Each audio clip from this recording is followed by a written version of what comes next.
this way before. Traveled through the open door. Circumstances navigated the path, and life happened all so fast. No, it got lonely. Sometimes you see, I know we couldn't make it. Even when I'm off beat, I still land on my feet, and nothing can shake me. Cause I know life took a hold on me. I never. This is where I am destined to be.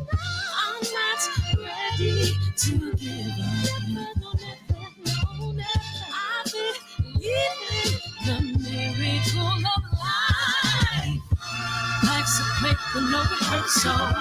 Learn quickly, they'll come for your role. Games we play, can't take it personal. Cause the devil is a liar. I'm telling you the truth. It's all in what you do. Some things you gotta do. It's fight for millions. Take a second, see the blessing in it. From much expected, much is given. When I made the living, now I'm giving back to children. Never let the power come first before your happiness. Yes, you can be the best if you go the distance. Mix a little sweat with your persistence. You know that the best things are never instant. Just shine, let them see your brilliance. Get up, open up your eyes now. It's the moment of truth. No backing down. We're bringing it to life. Oh, for the children, it's a given. You gotta give it, be a blessing. This my personal statement. Run the game like I'm aces. Learn and develop patience, determined to be the greatest. Yeah, bobbing and weaving, they changing up like the seasons. Indigenous to the grind, so I do it for all my people. Jabbing the competition, back up against the ropes. She fighting for recognition. I'm fighting just to promote equality where we lacking. Or cancer slowing our road. I'm confident we'll make it. We focus on common goals. Yeah. Give back, give love, giving something away. Never give up, stand tall to fight another day. 2 toes, 2 feet, I stand on the ground. I'm going wrestle and fight this final round. Life's a play for no rehearsal. Learn quickly, they'll come for your role. Games we play, can't take it personal. Cause the devil is a liar. Telling you the truth, it's all in what you do. Some things you gotta do.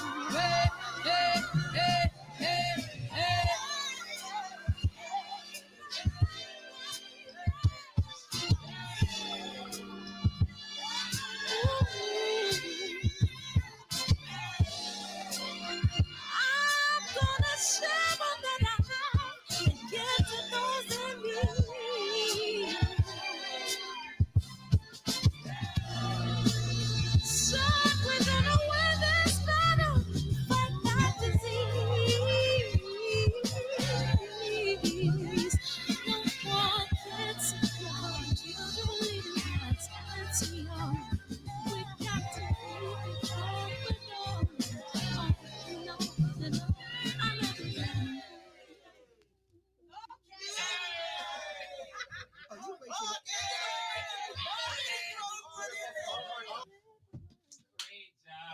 Yay. Oh my God.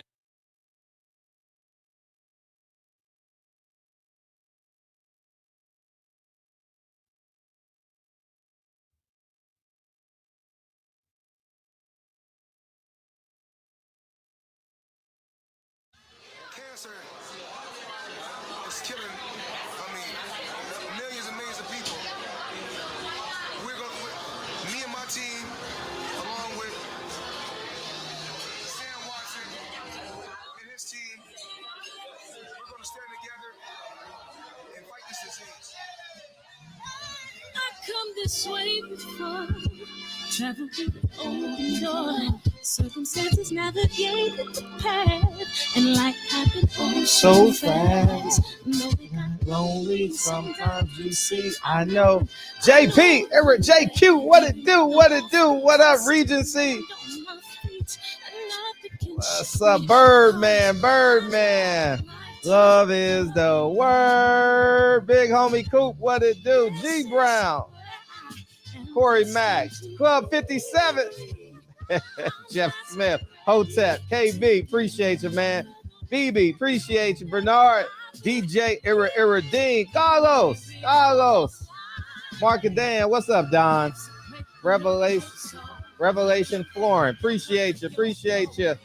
And nobody's home. Because the devil is a lie. Hey, Jelani, CB. What up, Caesar? What up, Wesley? What up, Westbrook? Where you been, Mike? Where you been? Sports Express Podcast. Yo. Millions. All right. Y'all know it's trailer time. Support the channel and go buy the movie, man. That's all you can do. Yeah, I just read about, isn't that awful? Yeah, that's awful. Yeah. I'll talk about that at the end of the show. So we don't change the energy. Yeah. Because I can go down a rabbit hole. You know what I mean? Yeah, man. Shout out. Let's listen to let's watch the trailer. Click the link in the pinned comment and order the movie. What? I said Malcolm alleged that some of Elijah's women were underage secretaries, and can you expound on that? Yeah, I guess they were, because they were there. I seen them myself. It's all true. Good evening, messenger.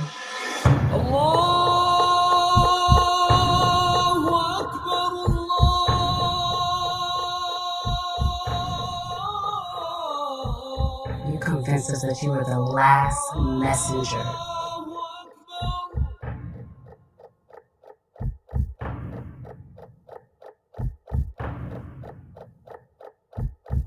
How many other bastard children do you have? At least 15. Welcome to the show, y'all. Welcome to the show. And what's up, Money in the Ghetto, man? And I'm happy to be here tonight, man. Yeah, I heard the news about Malcolm X's daughter. It's so sad. So I don't know the cause of death or anything, but yeah, we'll honor her sometime at the end of the show. All right. Yeah, man. So the fight. What's up, Unique Don? The fight itself, man. I listened to read y'all comments in the comment section, watched as much video. Cut the sign on. Appreciate you, man. It's not a show. If the strobe light ain't on, we ain't at the strip club. How about that? Appreciate you. Something is fishy. Man.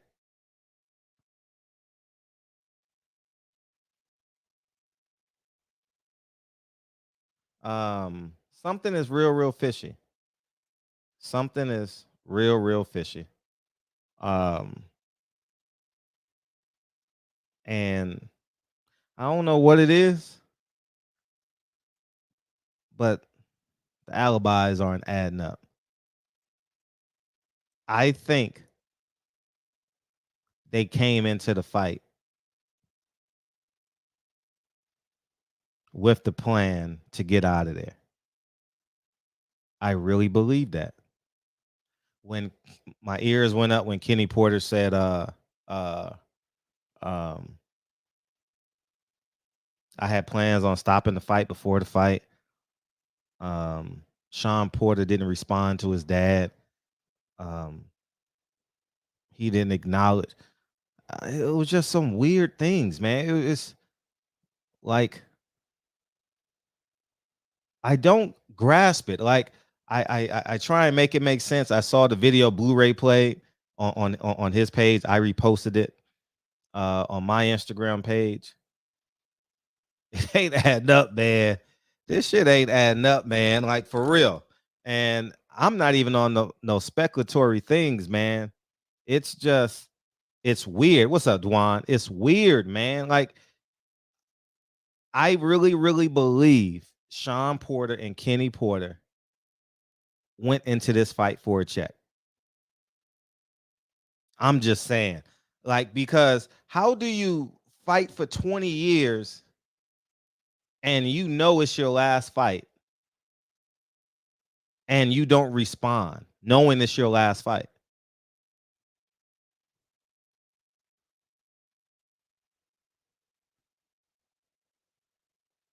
You understand what I'm saying?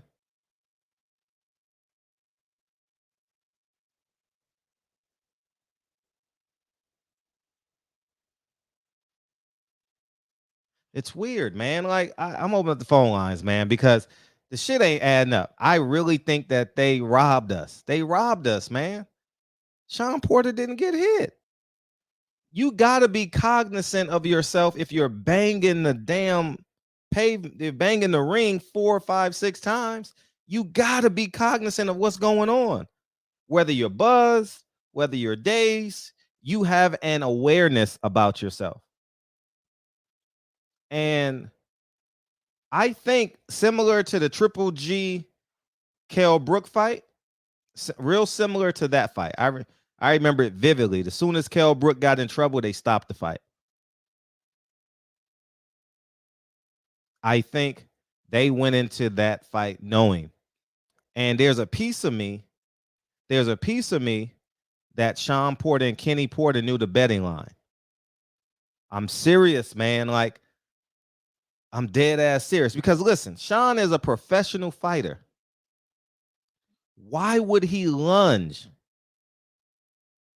Why would he lunge? Why did he put himself in that position to get countered?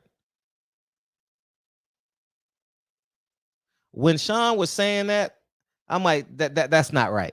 That don't make sense. Because you would clinch, you would hold, you would stand behind the jab, Sean has really quick feet. He would move to the left, move to the right. Something is weird, man. Something is really, really weird about that, man. Something is super weird about that. And and it all this takes away from Bud's great win. I think Bud did a great job, man. How do you lunge after you've been knocked down? Tell me the percentage. It may happen. It may happen. I'm not saying it doesn't happen. But tell me a fight that you've seen recently so we can have evidence where the fighter lunges after the fighter that he just got knocked down by. If you can remember it, show me. I think Sean Porter put himself in that position. I'm being honest, man. I'm being honest. Mike, who are you? I'm just being honest, man. I gotta make sure you're a real person, man. And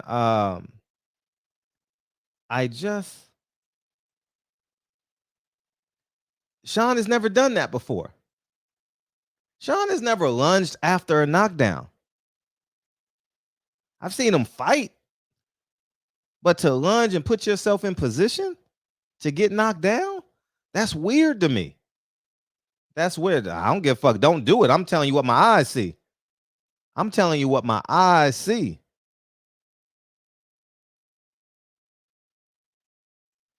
Have you ever seen Sean Porter bang the canvas? Have you ever seen Sean Porter mentally break down in a fight? Or is Sean typically composed? Have you ever seen Sean Porter throw a temper tantrum?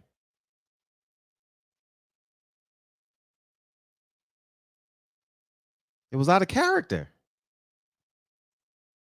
How many championship fights has he been in? At least 8, right? Title eliminators. I don't understand it. Like I don't, it's not adding up to me. Like the stories are not adding up to me. And I'm not doing this for any other reason but what my eyes tell me. How does Sean Porter, in his head, he's retiring, don't respond to his dad who stops the fight prematurely?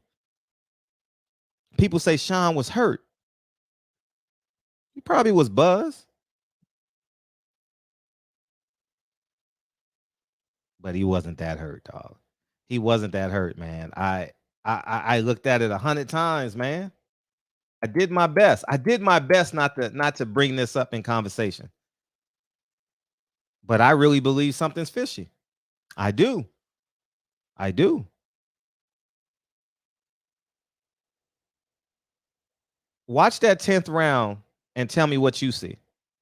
I see a great right hand or a left hand, whatever it was, that uppercut.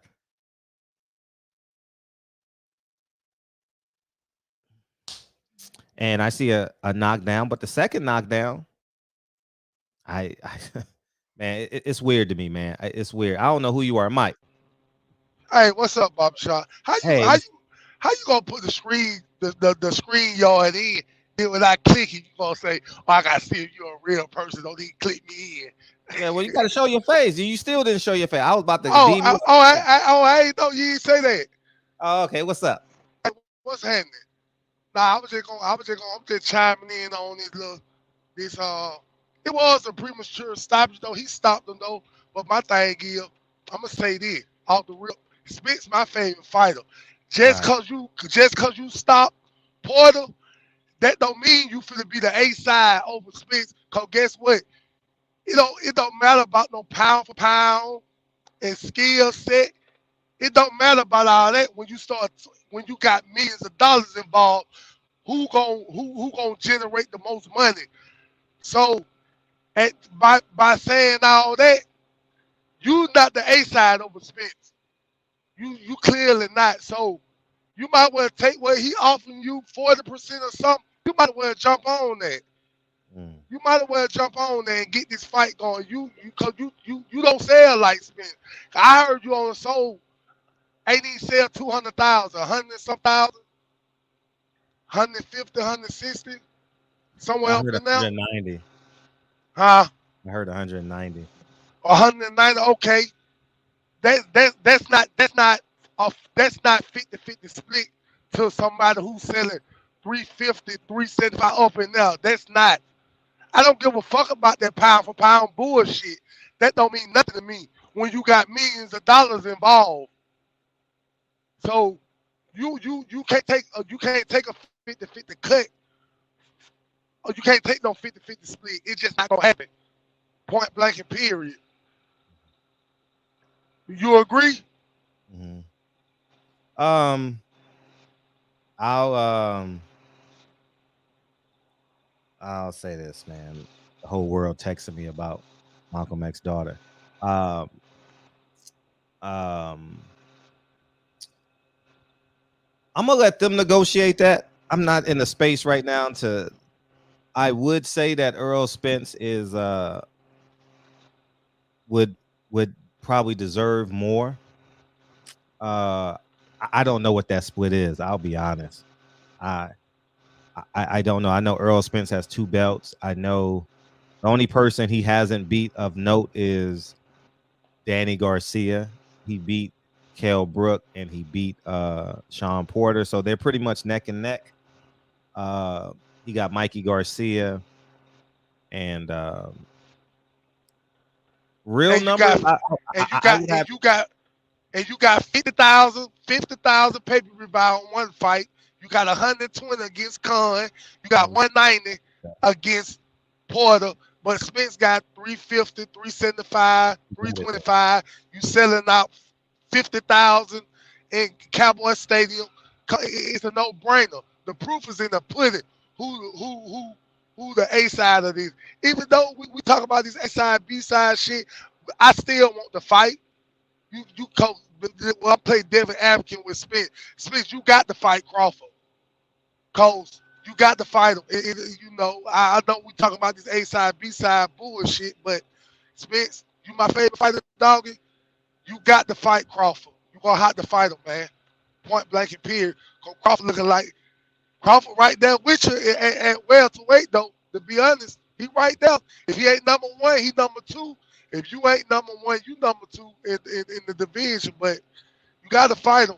So it come down to, hey, I give you 45%. You gotta be fair though. You gotta be fair. I doubt he deserved 50%, but right now he 40, that 45, 42 or whatever, right up in there. But you got to fight him.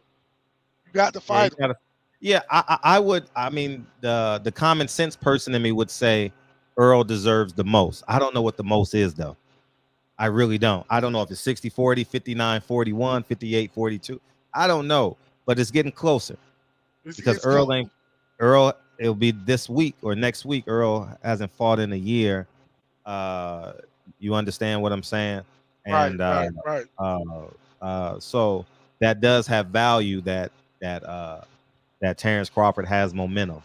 Now you get the third. Now you get the third belt. If Spence get the third belt from Ugas, man, hey, nigga, you be lucky you be lucky you get 30%.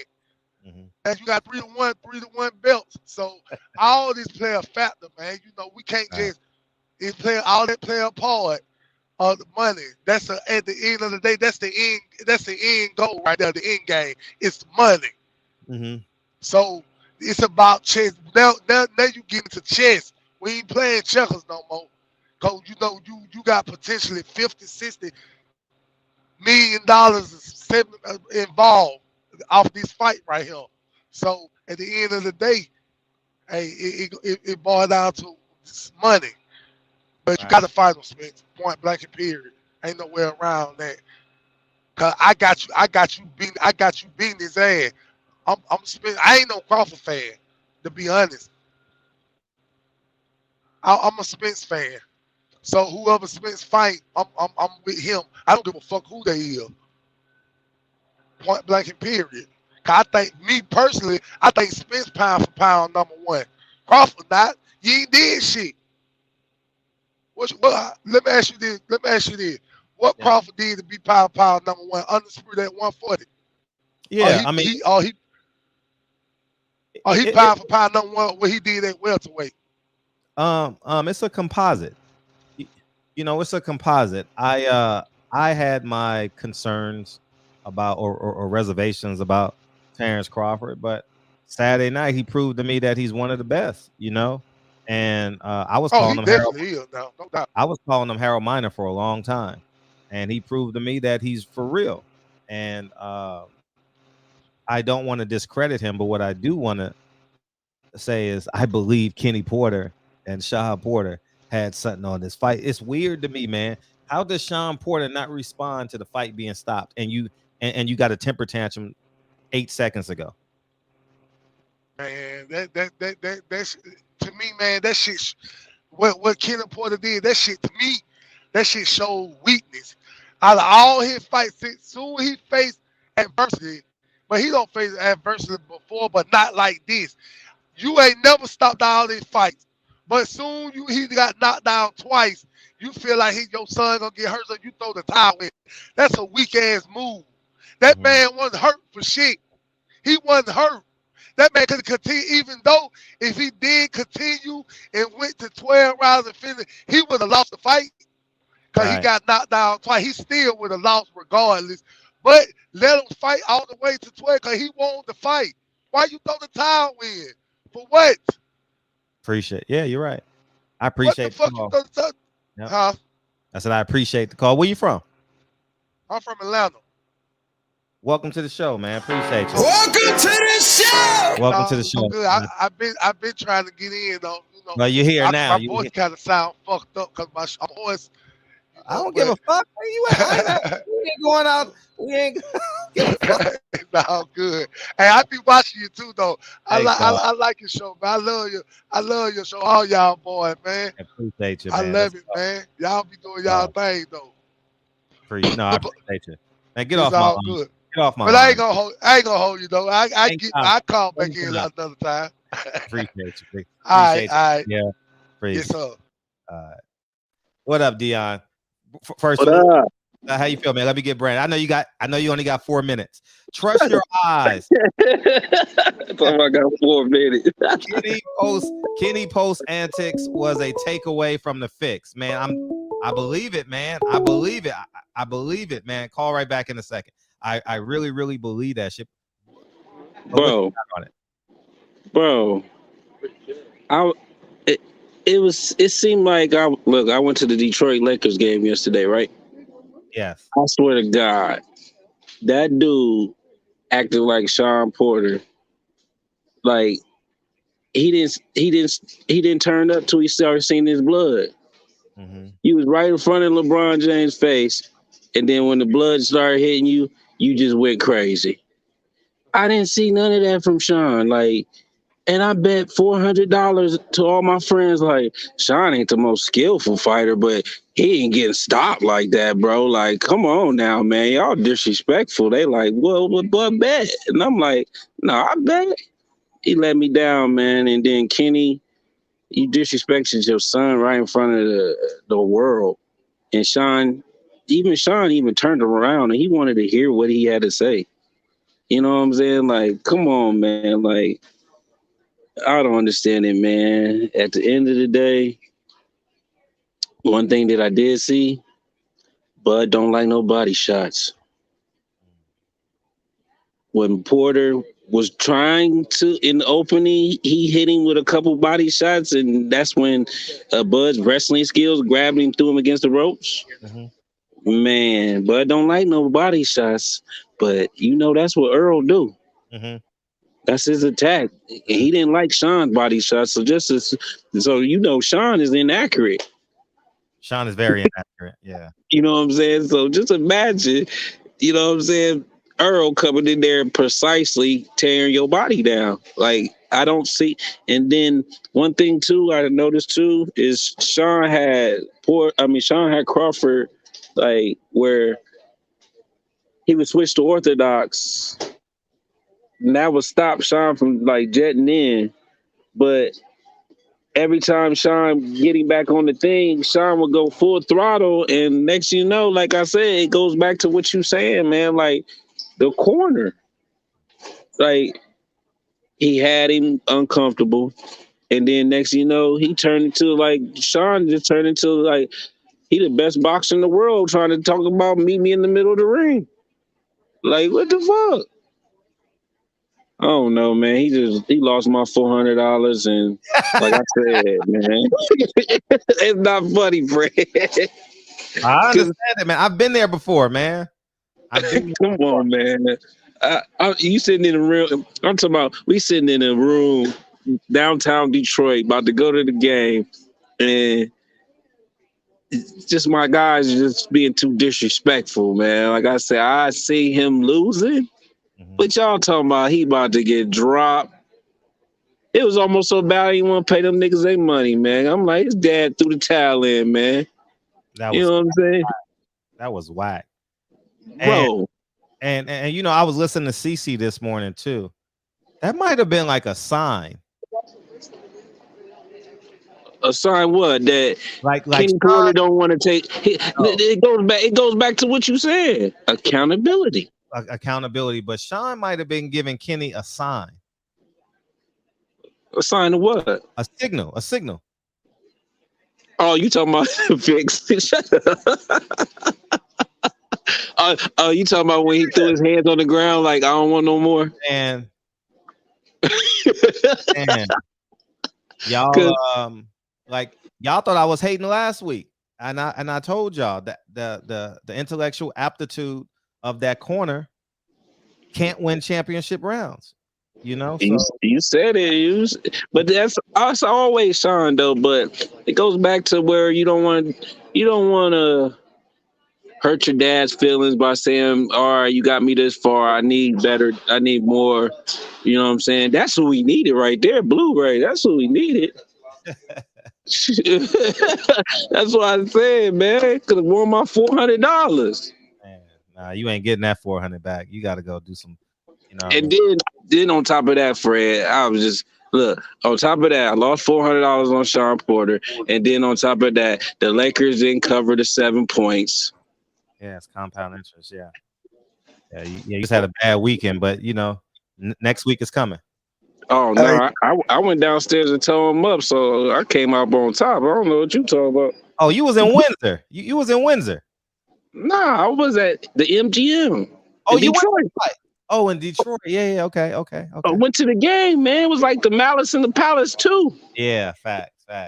And Westbrook was on that West Side shit for real. I got you. He kept on walking up on people like, "What you want to do?" Got you. But yeah, man, I'm starting to think about that too, man. Now that my brain, like this whole time, I probably think about 2 hours, like signals of what you saying, because a person hurt ain't gonna hit the ground like that. He was aware. And the last person that did that was like, well, Buster Douglas, when he got up and dropped Mike Tyson. Remember when Buster Douglas hit the ground? When he got dropped? Hey, Dion. Yo. Hey. I had bet some people that Crawford wasn't gonna stop Porter. Yeah. And they text me and call me, right? Yeah. I said, I ain't paying you niggas nothing. that daddy stopped the fight. That nigga stopped the that don't count, nigga. I'm not. Hey, stop him. So that nah. I'm not paying out no nigga that quit. No. Bro, hey, that's how I really felt. But I was gonna be around them niggas. I didn't want to hear them niggas. Hear your money. Hear your money, bro. Hey, get it back, nigga. I'm not giving you niggas nothing. He said, "Get it back from Sean." I try to tell y'all, listen, man. I try to tell y'all, man, that Sean Porter wasn't shit. And yes, you did, Kyle. You know. Yes, you did, Kyle. And guess what, Kyle? I'm gonna apologize right now, Kyle. Kyle, the boxing session, Davidson, you was right, and you said the shit. No sin. Just David Senior. Yeah, that's it. No David Senior. Kyle. I apologize. You accept my apology. You was right. I do, man. And I appreciate you being man enough, man, to apologize in front of everybody, letting them know that Kyle Davis was right and you was wrong. Yes, you was. Yes, you was. Yes, you was. Okay. Listen, I try to tell y'all, man, there's nothing that he does special. And y'all just thought Pressure was gonna win that fight. And I told y'all, man, hell no. Pressure was getting the bud at first, you know what I'm saying? Because Sean was winning most of them rounds, stealing some of them rounds, you know what I'm saying? But it was just he just started setting him up. He just started dissecting him, and then that range just came from anywhere, and then them uppercuts to the body. Oh my God. He was lifting Sean up. You know, I try to tell people, man, you know, the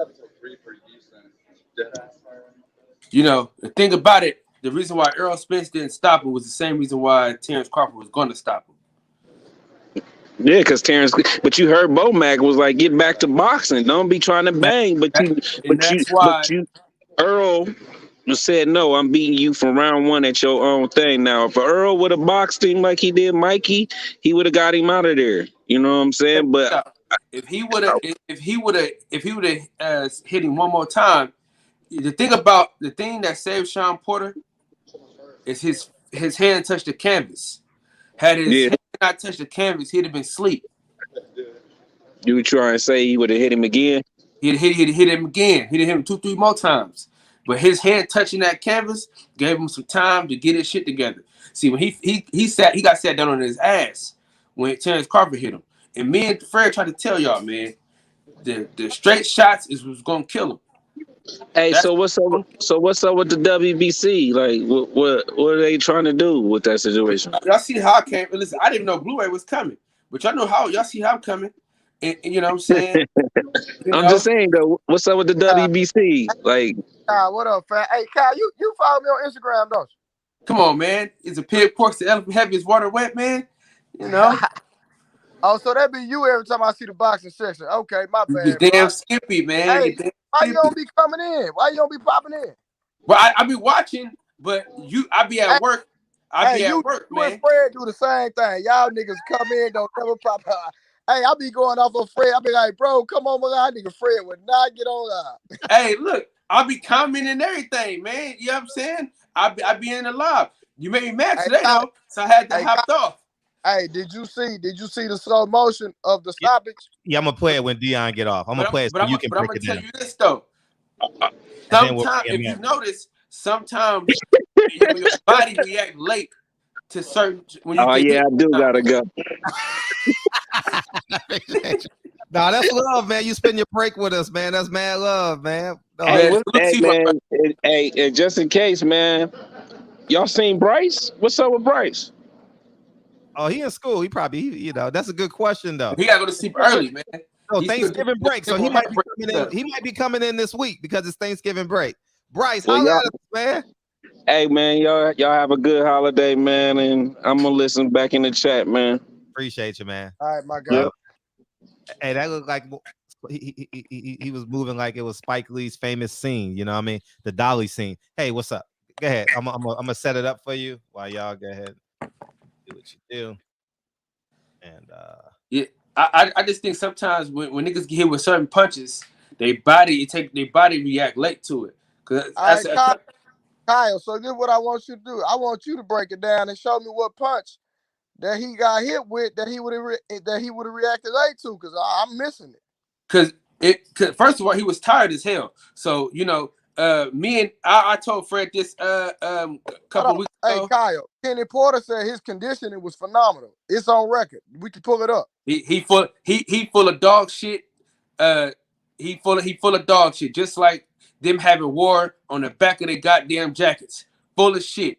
You know what I'm saying? And listen, guys, y'all listen. Let's watch the video so I can show you, because look, you can see he's swinging all he got.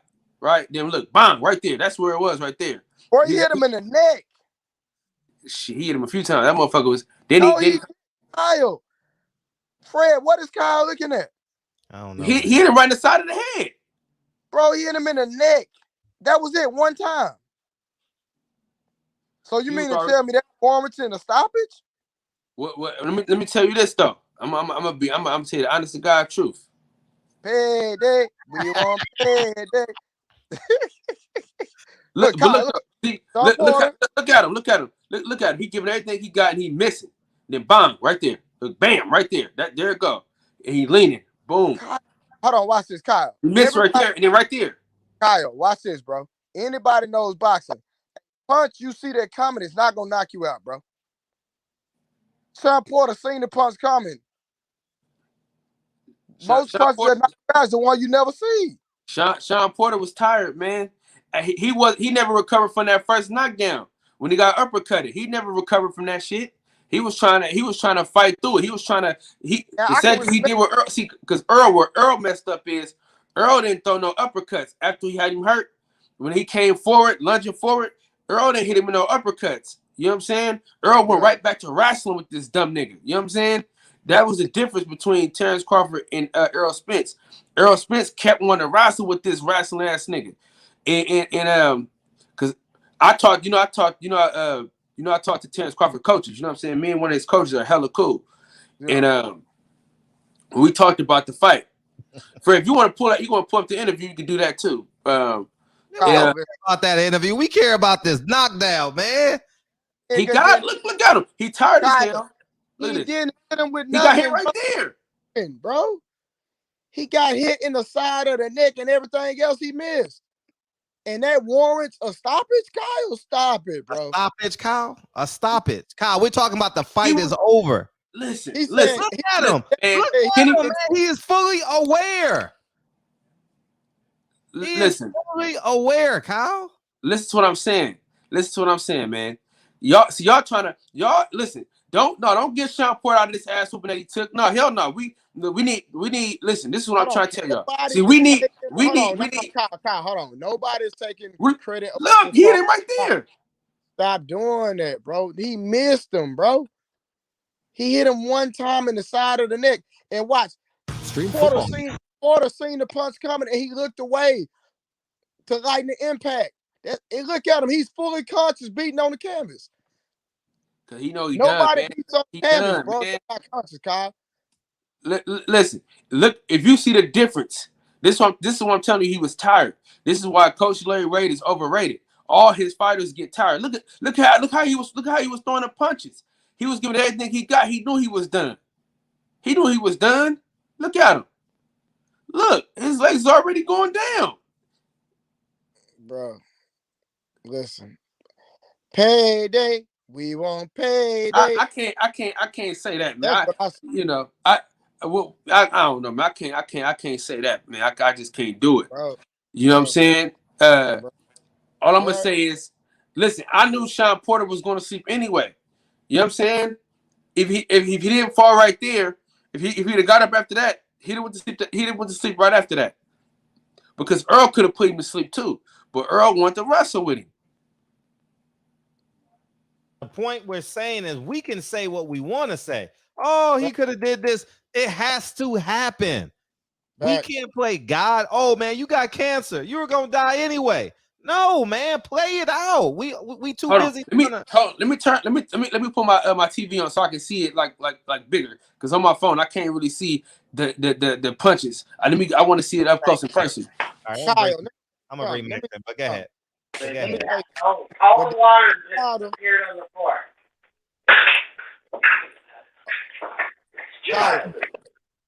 Kyle. Yeah, he's not here, but go ahead, Blue. Oh, no, don't say when Deontay Wilder was taking damage in the third fight, I could have understood them stopping that. He was taking a lot of damage. Porter was not taking no damage, bro. I'm sorry. I want listen. You know what we could do though? I'm gonna try to find that shit on YouTube. I need to watch it again anyway because I was in the building, and in the building because I wasn't watching. I was going back and forth. But the knockdown, me and LW. No, dog. I'm watching this shit, dog. Hey, man, listen. I'm about to share this shit. We gonna watch this shit together. Appreciate you, Max, sending the link. That's love. What's up, Max? Hey, what's up with it, man? Hey, Crawford was talking to somebody like, I'm losing, and went in there and knocked him out. But peep game, we gonna watch this shit together, man. Watch this shit, dog. Hold on. Shit. Watch him respond. Immediately. Here's what you Chromebooks. Look at him. Chromebooks are powerfully simple laptops. Powerful to handle what's important to you. Looking the ref dead in the eye. Man, hell no, man. Hell. OS. Yeah, you can't convince me otherwise. It's simple. Hell no. Look, man, nigga wasn't alive. That nigga wasn't alive, man. AJ McCoy, saddest part was watching all the dog leaving Sean's eyes when he looked at his dad after he threw in the towel. Hell no, dog. You can't convince me that the fight should have been stopped. The man looked at the man. Hey, Fred, take us all out the show and then make it bigger so we can like get a good. All right, sure, I'll do that. All right, that's right here. And hold up, let me.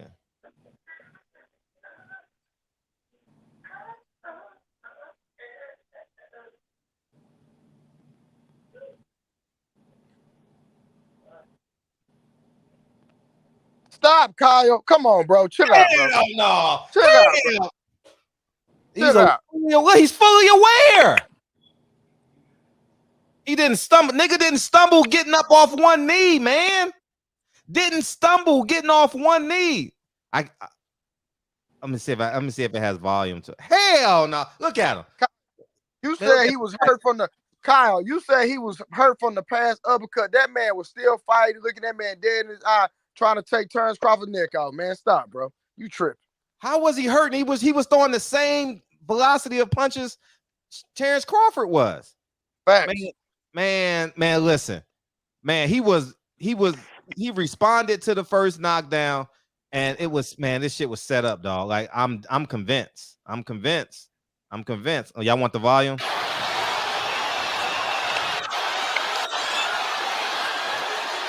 And now patiently probing. Seeing what could be behind that jab. There's a combination. There's a lead left hand. Porter Missed again. looks good on his feet, but not coming forward and firing at Crawford for the moment. There's an overhand right, and another combination. Beautiful work by Crawford. Beautiful work. That nigga missed. Stop, bro. Magnificent accuracy by the champ. Ah, he hit him. He hit him, cuz. Come on now. He hit that nigga, dog. He hit that son, bitch. He hit that nigga. Come on, man. He hit that nigga. Bro, Dog. that nigga said magnificent accuracy, bro. I can't. He did hit the nigga. From the back, it don't look like he got it, but if you see it up, come on, no, he didn't, bro. Stop, fam. Nah, man. How did he get up off of one knee with one hand and don't stumble? And look the ref. How did he know to look the ref in the eye? Why he didn't stumble left? Why he didn't stumble right? He took a lot of time on that ground, bro. He was on the ground for a long time. 5 seconds. What are you talking about? I'm saying, bro, he was aware of the count. Whatever the count was. Whatever the count was. It could be slow. It could be fast. Listen. He was beating the ground, bro. Chill out. Because he knew he couldn't beat Terrence Crawford. Man, listen. No. Listen, That's Sean Porter. not true. Hold on. Sean Porter said out his mouth. He said out his mouth he was upset because he got hit. Yeah. That he said because he got hit so cleanly. Man, Kyle. It's a bad stoppage. I think every fighter should go out on their shield, man. That's what they signed up for. Hey, well, listen, Bob Arum said something very, very special today. You know what I'm saying? That old motherfucker finally said something I agree with. He did say something that was very, very, very, very, very important. Sean Porter, as much as we don't like the guy, as corny as this man might be, as terrible as a dresser as this guy is, he does have a commentating gig. So, I mean, maybe his daddy was like, you know. Kyle, we're not talking about that. We're talking about the stoppage. Coming to Octopus. Yeah, we're not talking about. By the way, Brandon says, Kyle, Kenny has other fighters. Does Kenny stop the fight if that wasn't his son? Trust your eyes. When I call you octopus, that means you're reaching because you got 8 arms, my brother. Yeah, man, this whole thing is a reach, man. All right, listen, y'all giving Sean Porter out, okay? The motherfucker got his ass beat, man. Okay, let's listen, because what I don't want to happen is everybody starts saying, "Oh, it's fake." Then the Errol Spence shit, it don't look as good if he beat Terrence Crawford. So that's what I'm saying. Fuck the bullshit. Let's just move forward and let them niggas get down, and we shall see, man. But what I'm saying is right now, I want a lot of money because I knew Sean Porter wasn't shit, but everybody in the chat thought he was some shit. And I said, listen, Errol Spence beat him easy. He made your fight a lot harder than what he had to be. And people forget the man up top above me was not training him that training camp, and it showed. Okay. He said, all right, Trey, I got you, man. Appreciate you, Trey. Fred, play. By the way, this is the greatest editor. He edited 9 Wives, man. He created the intro for 9 Wives. If y'all need shit done, holla at him. Anyways, man, appreciate you, Trey. Fred, play that shit back and let it play to hear Sean's response once back on his feet. I appreciate you donating because you could have texted that to me. I appreciate you, Trey. Keep it a buck, nigga. Shit. You know what I mean? I would have shit. All right, let's see it. All right, let's play it back. You can't make this shit up, dog. Terrence Crawford catches Porter early in round 10.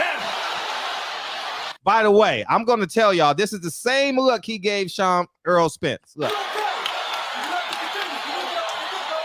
Terrence. Same look. Looking through the ref to get to his opponent. Same look. Same exact look. Crawford catches Porter early in round 10. He's aware now. See, he's completely aware. But did you see the difference? The difference is he ain't coming forward. And now patiently probing. Seeing what could be behind that jab. There's a combination. There's a lead left hand.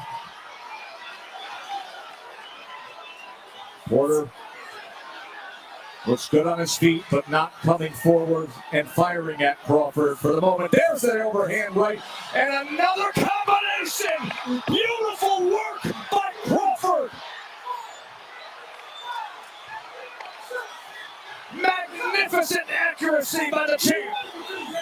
We need some shit in HD, man. We need some HD shit, man. It's too fucking blurry. That nigga said yes. He said yes, clear. Yeah. You can. He said yes. Yeah. Terrence Bailey said, "What are y'all even talking about? Look at the first knockdown and compare it with the rest." I don't know what side of the fence you on, Terrence. I don't know. We gonna be watching this shit all night. Max, you got anything on this 40? What you got, man? Nah, man. I last night before we left, I forgot to for the closing statement. I forgot to say I just want to give a thank you to Sean Porter. Honestly, I mean, I know he's probably not the most elite of the elite, but I mean, he fought everybody, and I will say that within this generation so far, he's probably in maybe 3 of like the top 10 fights of this generation. I mean, it's rare you don't see him in a good fight, even if he does lose, and I think that's why he's like the lovable loser. You know what I mean? Like, because there's people that get their ass whooped and look bad. Like why the fuck were you in the ring that night? And I don't think I've ever seen that with Sean Porter. Even in this instance, his dad fucked it all up for him. I think his dad kind of stole his thunder. If this was going to be his last fight of his career, should have just let it go out like a real warrior. They in this shit together, man. Listen, his daddy ain't shit. That's why. His daddy ain't worth a goddamn. That's the problem. So, you know, like, to be honest with you, like, I can see what y'all saying, but I just don't want that to affect the Errol Spence fight. You know what I'm saying? And all that. But I'll say this, though. I need some HD shit, man. This shit too fucking blurry, man. This is like a fucking dream. This is like a fucking Night Before Christmas episode of Martin or a different world. We needed some HD. Kyle making shit up. Anyways, President Yafor, let me get to all you. Bro, look at the fog on the bottom of the ring right now. Look at the fog, bro. Remember, I said when Bud beats Porter, y'all will move the goalposts and like clockwork. Spence fans wish. No, I'm giving them 100% credit. I'm talking about what we see. You got that's something President Yafor. You send that to Kenny Porter. Go to his Instagram and you send that and you send that there. And we're gonna play this shit again, dog. Let's watch it again. He's so unbothered right now. Is he hurt? Is he tired? Yes. So is Terrence Crawford. Terrence Crawford catches Porter early in round 10.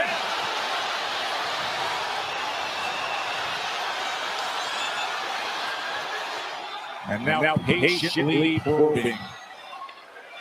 Seeing what could be behind that jab. There's a combination. There's a lead left hand. Porter looks good on his feet, but not coming forward and firing at Crawford for the moment. There's that overhand right, and another combination. Beautiful work by Crawford. Magnificent accuracy by the champ. He does damage. Kenny's on the apron, and he's stopping the fight. His father Look at Kenny Porter. Kenny Porter crazy. Hey. Rewind that shit back, Fred. Rewind that shit back to Kenny Porter. Rewind that shit back to Kenny Porter, bro. Crawford just did it. Rewind that shit back to Kenny Porter, bro. He's on the apron. Look at this motherfucker. And he's stopping the fight. His father says it's over. Terrence Crawford. Man, that shit is a fraud, man. Hey, listen up. Kenny, did y'all see how Kenny Porter, bruh? Kenny Porter, he always in a pissing match with some goddamn body. You know what I think it was though, Fred? Him and Sean must have got into it during the training camp or after, because that looked like some bullshit. He looked like, nah, fuck it, nigga. You know what I'm saying? You ain't listening to me anyway, so fuck you. You could tell by his interview, like for him to throw his son under the bus in front of everybody. That was some bullshit. Now that was some bullshit. You know what I'm saying? Now he robbed Terrence Crawford of some real thunder. After you look, just go look at that motherfucker, man. Go look at Kenny Porter and just look at his fucking energy and his body language, bro. It was like man, that motherfucker, man. Roland says Jeff Mayweather said this morning that Kenny knew that Sean wasn't prepared for the fight, but that he allowed his son to fight to secure the bag. Now, I would go on to say, because I know Kenny personally, I know him personally, he's not my friend no longer, but he does have an ego where he gets vindictive. That's what I'm saying. That's what I'm saying. He does have that gene in him. He does. I'm saying, Fred, that look very vindictive.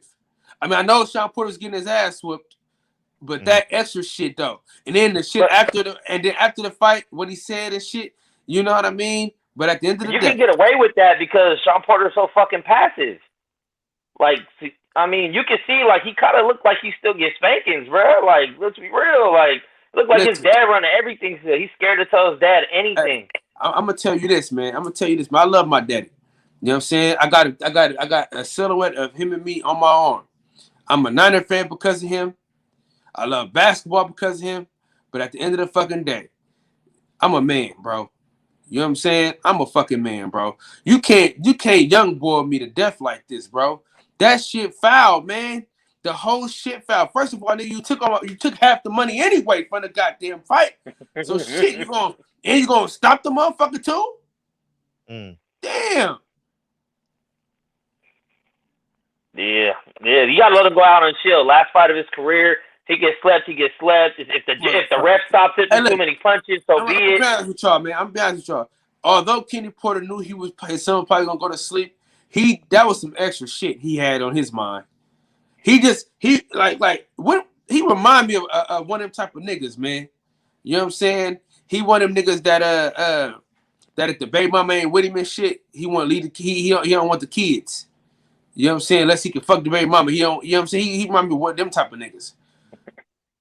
I think like people forget too how much time was left in that round. Like, I think Terrence would have got a TKO. I don't think Terrence would have slept him like asleep, but I think Terrence would have just kept punching until the ref calls it off. I mean, it would have been probably a third knockdown, and probably would have been ugly. But you gotta let the ref do his job, man. Like, can't do that, man. Kenny Porter, the main thing we talking about from that fucking fight. Listen, man. Kenny Porter is Mayweather, man. They always got to interject themselves with some shit that ain't got nothing to do with them. You know, if your son wasn't prepared, you should have said, nigga, I didn't prepare my son for this moment. You know what I'm saying? I didn't do my fucking job as a fucking trainer and father and manager. You piece of dog shit. You don't stop the fight and say, oh, he wasn't prepared for the fight. No, motherfucker, you supposed to say, I didn't prepare him. I didn't train him well enough for this fight. You piece of shit. Sean Porter came out and took the blame. Sean Porter came out and put the blame on himself. But then, remember, it just hit me in the presser. He was saying, well, what am I supposed to say when you ask that question? Well, of course, this is the best camp. Of course. Remember, he's being sarcastic. He's being real surly. Man, yeah. This is bitch ass shit, bro.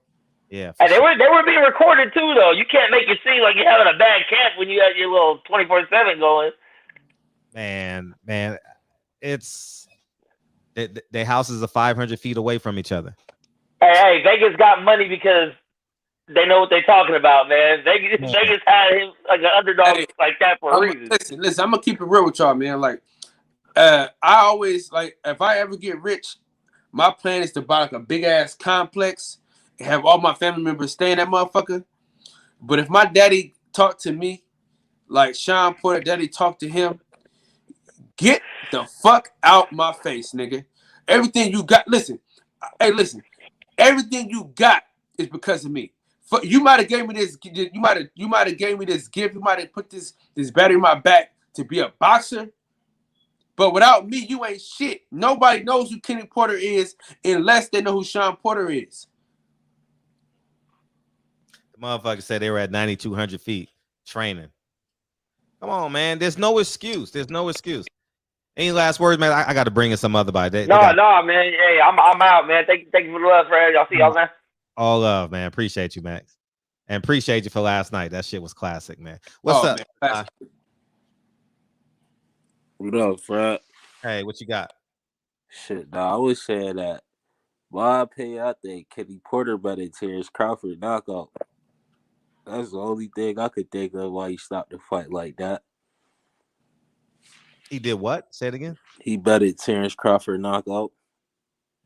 He bet something, dog. And because he put money on Terrence Crawford, knowing a nigga like him. It's not adding up, man. Boxing like wrestling anyway. I'll be saying that shit watching Canelo fights anyway. His knockouts don't even be looking real.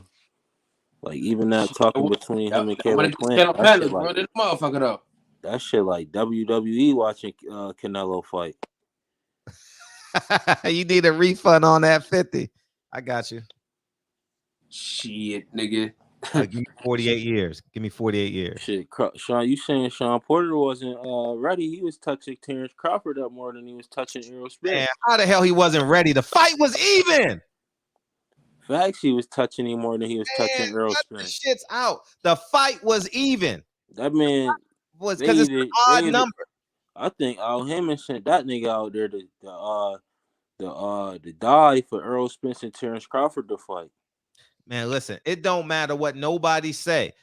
It was an odd round, so the fight was even. Only reason why Terrence Crawford was up one because it was an odd round. So the fight was literally even going into the 10th round. Why are you going to stop the fight? You're only down. You could be up one or down one, and you still can possibly get a draw in round 11 and round 12. I think Leonard Ellerby said it was a 5-4 card or some shit like that. 2 of them was 5-4. Yeah. But in your head, but we're talking in your head though. Mm-hmm. Sean Porter could be up 5-4. We know it now because we know the scorecards. But realistically, Sean Porter could have been up 5-4. Which Bomac thought. Bomac thought it was at least 6-3 because he got Terrence Crawford anxious. You down, dog. It's not. So the point I'm saying is it could have been either way, 5-4 either way. So with that being said, Kenny Porter knows this. Bomac knows this, and everybody watching this fight knows this fight is even. No one is dominating no round up until round 10. Fact. So with that being said, you got to go to the corner. You got to get out of that round, Sean. And Sean has 270 amateur fights, 30, close to 40 professional fights. He knows how to get out of a round. Yeah. So the point I'm saying, you got to allow your son to get out of that round. You've trained that man for 20 years. He's your son. You got to trust your bloodline and your ability to train your son.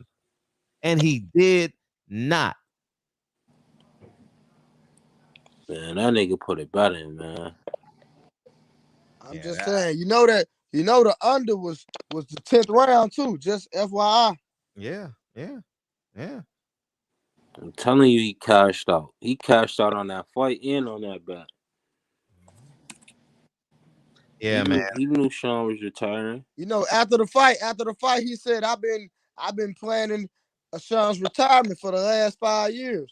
Yeah, What the hell is wrong with that guy, man? Yeah, on so many levels, that's disgusting. So that means he gets all his money? How are you planning his retirement? Are you in control of his bank accounts? Nigga, I told you, friend. I told you that, bro. I'm not saying I don't know. I'm that motherfucking allowance. Man, hey, listen, man, I wish my daddy would, brother. I'm gonna be honest with you, man. I love my daddy to death, but boy, you got me fucked up. Yeah. Man, that shit is awful, man. Man, my eyes don't. When Blue Ray posted that video about a couple hours ago, I said, "What?" Man, it's not adding up, man. It's not adding up, Sadai. Not adding up. Hey, Fred. People all on YouTube making videos about me saying that I said it was fixed. Listen, only thing I know he didn't get hit. I know that. No, he didn't get hit, but he was aware. But listen, I don't care what nobody say. At that moment, the fight isn't worthy of being stopped. He got up and said yes. Not only did he get up, he literally physically responded as well as you can respond to a knockdown.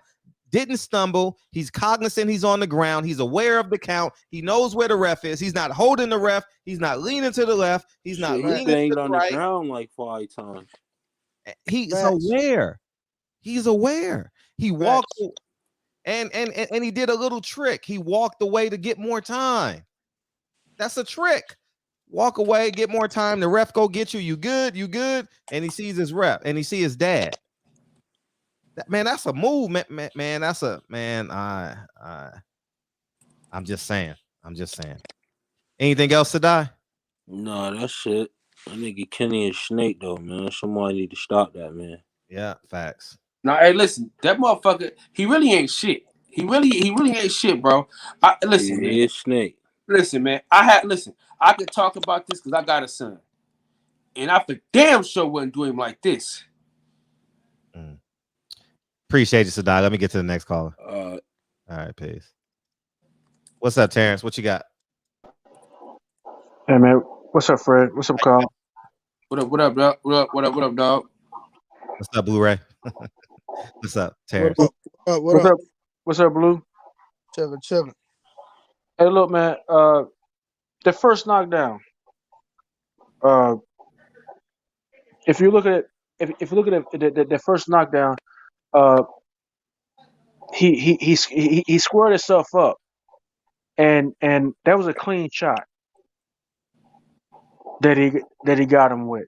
I think that set him up for everything else that came later. That's my personal opinion. When Sean did what he did, and he got out of position, and he squared himself up, and then Crawford was able to get him with that left hand, and he called it was a short, clean uppercut shot. After Sean squared himself up, everything else was a domino effect. That's my personal opinion. What you think, Blue? You know he think. Man, listen, man. I didn't see Sean Porter hurt at all, in my personal opinion. That's all I know. That man wasn't hurt at all. I think he was a little funny on his feet, a little bit. Funny on his feet, how? Hey, Fred. Yes. After the first knockdown, can you pull that up?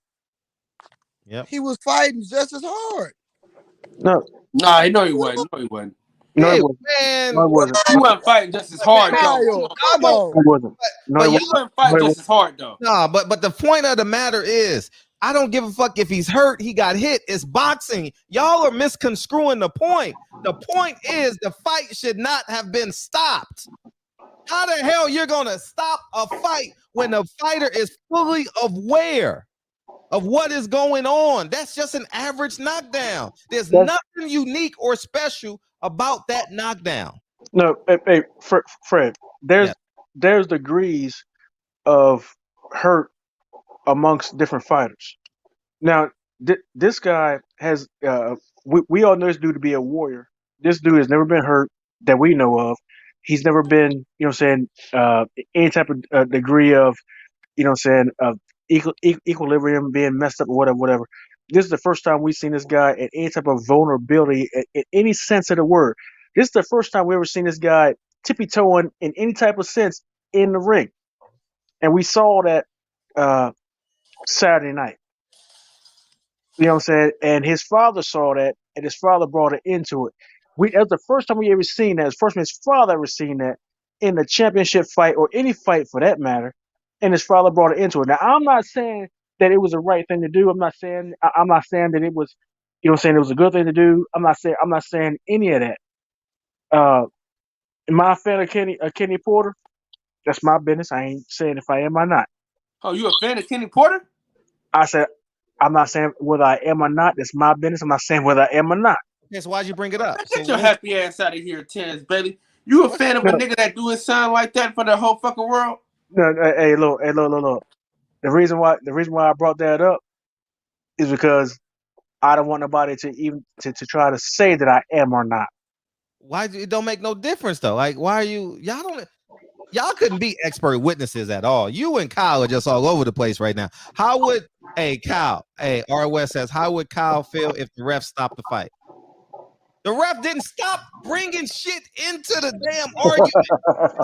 Deal with the y'all motherfuckers are like, it's like I'm talking to Lincoln right now. And I mean, like, deal with the facts. The facts are in front of us. Just deal. Should the fight have been stopped there? If you say yes, that is an average knockdown in every fight that we see. That means every fight should be stopped after a knockdown. I don't see nothing special about it. I see a fighter fighting back. He got hit. That happens. I don't see a fighter that cannot compete for 2 minutes. I don't see a fighter that's lost consciousness. I don't see a fighter that does not know where he's at. But he lost confidence, though. And that means a lot in that ring, man. That's all I'm saying. Kyle, what are you talking about? That's what I'm saying, man. His father lost confidence. What are you talking about? Fighter. His He father lost lost confidence. fighter. What does that have to do with him stopping the fight?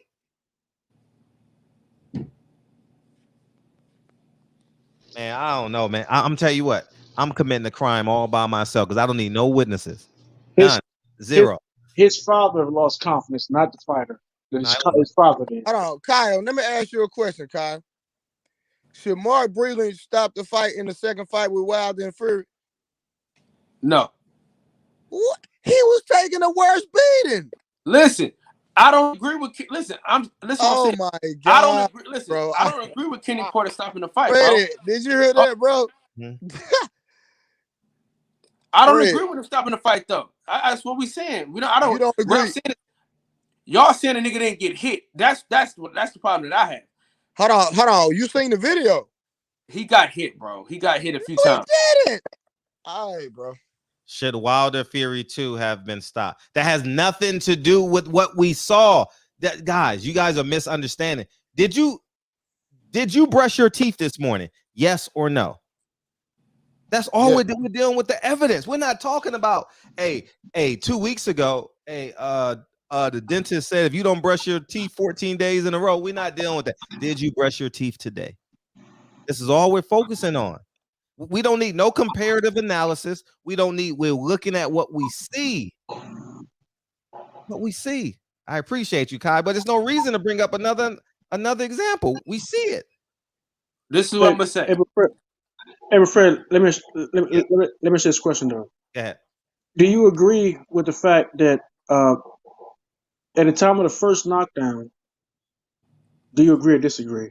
At the time after the first knockdown, that Sean Porter was a little light-footed. No, I think he was hurt. Like that's normal. Yeah, he was hurt after the first knockdown, right? Yeah. Sean Porter said he wasn't. He said he felt more. He was hurt more on the first one, and the second one he said he wasn't even hurt. Yeah. So, but where I'm going with this is that he was visibly hurt after the first knockdown. So, by the time we got around to the second knockdown, that people will be more on alert and more willing to stop the fight because of the results of the first knockdown. No, because he responded. It's not what everybody think. It's what your eyes see. No, it's the reaction of the people who are watching him, i.e. his father and the referees. No. It's what I'm saying. The referee didn't even want this fight stopped. The referee was confused looking at Kenny like, what the hell is going on? Yeah, well, that's as Earl Spence said, I wouldn't even pay his daddy. You know what I mean? I'd have fired that. Listen, I'd have fired that motherfucker right in the ring. Did you know what I mean? Hey, I'd have told the ref, hey, look, I'd have told the ref, that motherfucker ain't my trainer. Sit your sorry ass down. You buff for nothing motherfucker. Sit your dumb ass down. I said, Barry, get this motherfucker out of here. His daddy overreacted. That was his daddy. Put that on his daddy. Nah, it's not. They co-conspirators, man. Nah, I'm not. I don't believe that. I don't believe that. I put that solely on Kenny Porter's shoulder. Listen. Let's put it on the nigga we know ain't shit. Hey, listen. Let's put it on the nigga that's notoriously showed us that he ain't worth shit. So listen, we gonna say this. The motherfucker did get hit, but the fight shouldn't have been stopped. We can say that. Let's agree on that. The fight shouldn't have been stopped, but that motherfucker did get hit. You know what I'm saying? It wasn't no phantom punches, but Kenny Porter ain't shit. Let's say that. The fight shouldn't have. Anyways, anything else, Terrence Bailey? We got another beam. Yeah. No, brother. Hey, look. Appreciate you, man. Blu-ray man. We know you got great things for Earl, man. Look forward to it, brother. I need to give it to my goddamn self. Hey, I need to give it to my goddamn self, man. Shit. I see this fucking icon picture. I'm like, shit, I need some of them. I just need about 2 of them. I just need 2 up top. Shit. Peace, brother. Hey, listen. Hey, Fred. Listen. See, this is my issue with the whole issue. Everybody that listen. I'm not trying to discredit Bud on no level, bro. My issue is this: they're trying to compare what happened. That Earl didn't stop him. They trying to say Earl didn't stop him, and because Crawford stopped him, now he deserves whatever, and he gonna win because he stopped Porter. He did not stop Porter, bro. I'm sorry, he didn't stop him. So do you think he stopped him, Kyle? Well, I'll say this. Oh, you gotta mute your shit. Yeah, you got it, man. You sound like you in Chicago with your windy ass phone. God damn, wait, that shit was loud as hell. I'll say this, bro. I say he stopped him, right? Because come on, bro. Now listen. He stopped the nigga because his daddy threw the towel in. I mean, what? I mean, ain't nothing else to say. Oh, come on, bro. Now listen. He stopped the nigga because his daddy threw the towel in. I mean, what? I mean, ain't nothing. Fighter to take, especially this late in the fight. Here we see a half step back. What Andre Ward said about it? We gonna watch it right now. All right. I got a new one. Let's go there. Yeah, man, let's keep the shit going, man. You know what I'm saying? Let's do Thank you, Max. Let me do this real quick. Okay, which one is it? All right, this one. All right. Fighter to take, especially this late in the fight. Here we see a half step back. Boom, that's his signature shot that Terrence lands. He missed that, but he came back with the right hook, and it landed flush. Down goes Sean Porter, and I think Kenny Porter stopped the fight, not necessarily because of what happened, but what was to come. Terrence Crawford is the best finisher in the game, and he knew that it wasn't going to get any better for Sean Porter, especially if Sean wasn't himself and was dazed in the head and trying to keep at a guy like Terrence Crawford. Hey, do you want to do yes? Give me a look. Give me a look. Give me a look. Kenny was already. Look at this motherfucker. Kenny Porter should be ashamed of his goddamn self, man. Man, this shit is so phony, man. That shit fucking sad. You see how he had the towel in his hand and shit, like he was doing, like he was like. I hate a motherfucker that always want to be in charge of some shit. Hey, Fred, did you hear Sean Porter? What? Nothing wrong with that boy. No, he was there. And Show Your Bow said Kenny didn't want his son on a KO highlight reel. He damn sure didn't. Why Kenny didn't stop the fight when EJ dropped him? I agree, but I'm just telling you what I see, man. I'm telling you what I see. Hey, what you got, Saeed? Yo, Fred, Kyle, and Blu-ray. Fuck Kenny Porter. Kenny Porter is a bitch. Fuck I hate Kenny Porter, right? But I'll tell you what. There's some shit that Blu-ray was saying. With all due disrespect, huh? Yeah, definitely. But Kyle is right, right? Blu-ray, what you gonna call it? Terrence hit the front. There were 5 punches that came in. It was a 5-punch combination, right? Mm-hmm. And the second one hit flush. It's the second punch that dropped Sean Porter. Now, Sean Porter wasn't hurt enough for them to call off the fight. It dropped him because it hit him flush, but he wasn't hurt enough. Do you understand? Now, Kyle is right. I don't understand because it wasn't flush, my brother. It was not flush. It was. You have to look at it from the other angle. It was. You have to look at it from the other angle. The video Blu-ray posted on his Instagram showed it from the back. Now, if you look at it from the back, it looked like it hit him on the neck. But if you look at it from the front, you can see it hit him on the cheek. So there are two different angles. The angle that Blu-ray posted shows the neck. From the front view there. I need to yes, you need to. Yeah, you need to. We need a top view. And listen, yeah. We got in the NFL, they got the top view, the side view. We need a zoom in view. Hey, listen, we need to confiscate the tapes. That's what we need to. So I'll say this, right? I don't want to stay on for too long because I'm doing my workout, right? Uh-huh. But Kenny Porter stopped that fight because Nigeria. I called you before Nigeria. I know. I can tell by the daylight. Kenny Porter stopped that fight because he was angry with Sean Porter. He was angry at him. That's why he stopped. He's such a bitch. I hate him. Fuck Kenny Porter. Fuck Kenny Porter, man. Fuck Kenny Porter. I'm out. See, the reason why I say fuck Kenny Porter is because he this is what he did, right? He made it to where now niggas can have something to say about the fight with Errol Spence and Terrence Crawford now, man. He fucked it up, man, with his goofy ass, man. Listen, when I seen that motherfucker in the airport, I thought the nigga was, in the Mandalay Bay, I thought the nigga was taller. Okay. Black Preacher Man Sports Fan. The fact of the matter is this. Porter only got hit once in the neck. All these opinions is not facts. Well, the fact of the matter is Kenny Porter's a piece of shit for stopping that fight. Because he looked like he was just like, he was like, man, you know, we already got paid, so fuck it. Yes. He was like, the money's guaranteed. Fuck it. What's up, Kenton? What you got? Well, shit. First off, I want to apologize to Kyle because I was talking all that shit saying Sean Porter was gonna whoop Bud's ass. So first thing is first. You was right. Porter choked it at the end.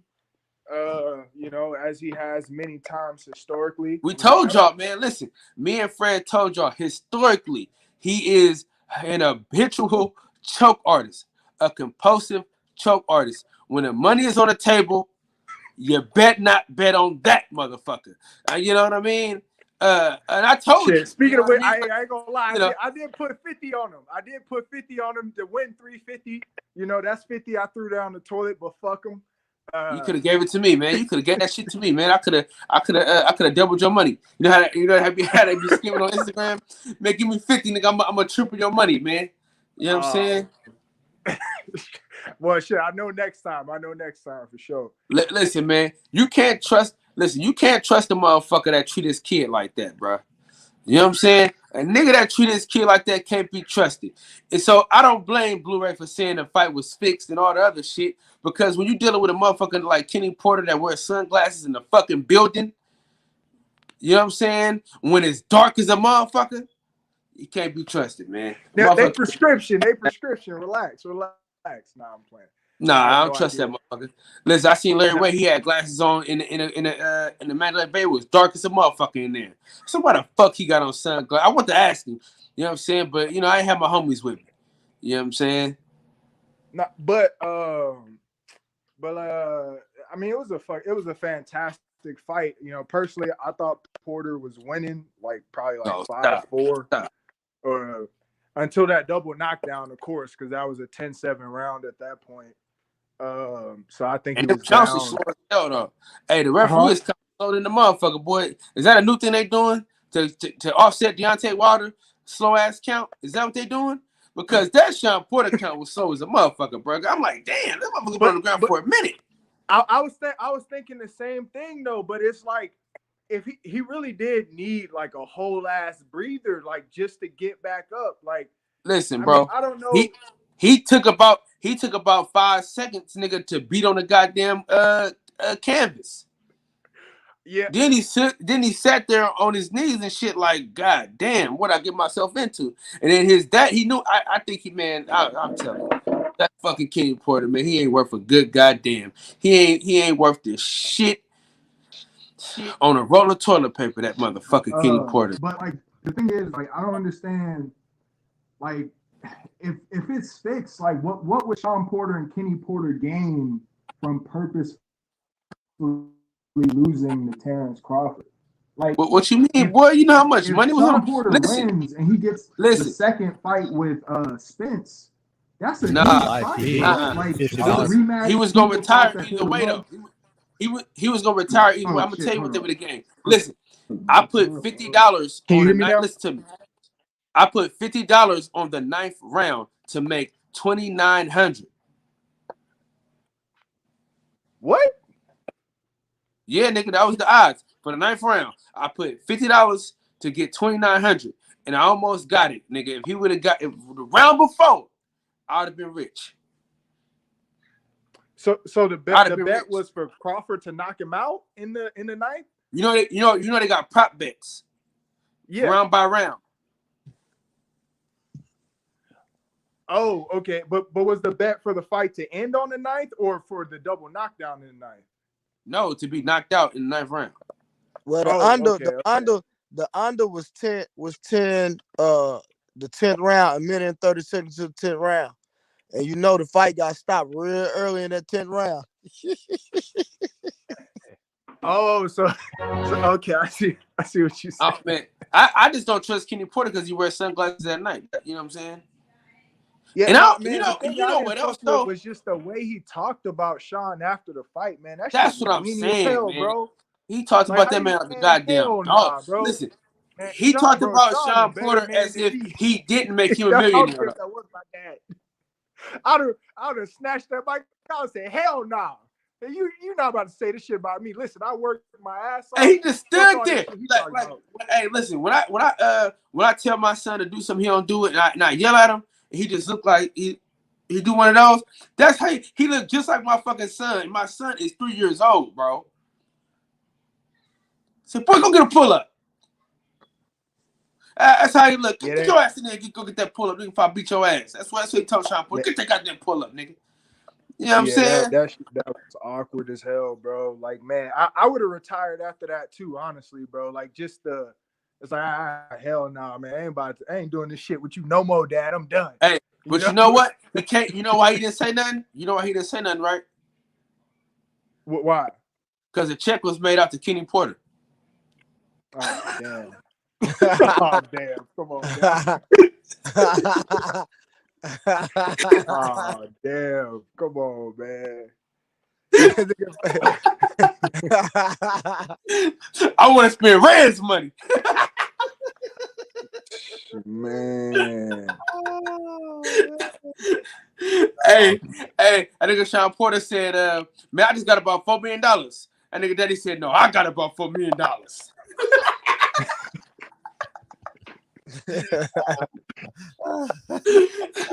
What change? Oh man. Oh, but hey, man, he out of pocket, man. Took that nigga money like that, man. That nigga, Fred, he said, I'm getting paid either way. And it's more than 10%, motherfucker. Am I not?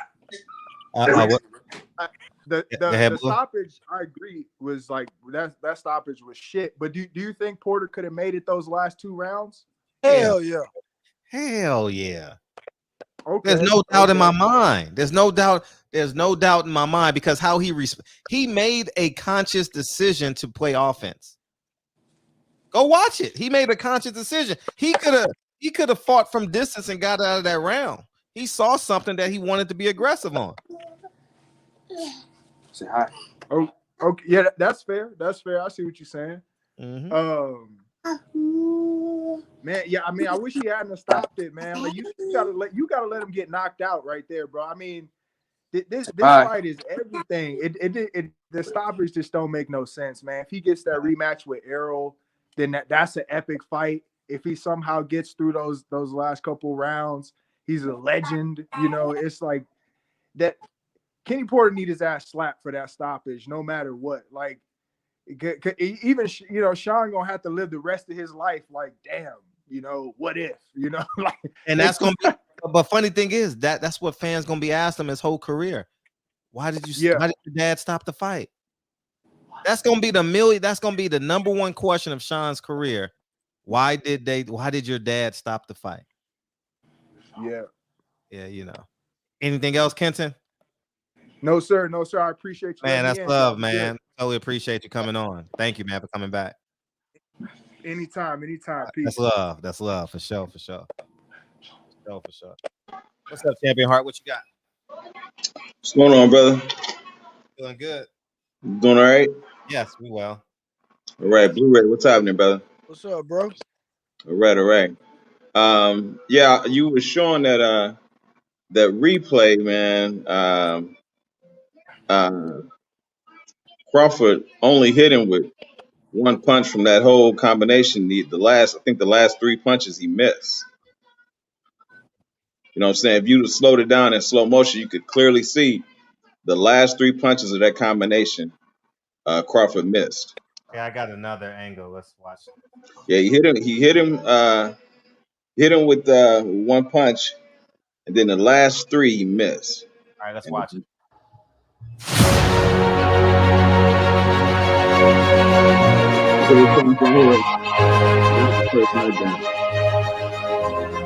That was clear. That first knockdown was clear. Right here, bam, hit him with that one.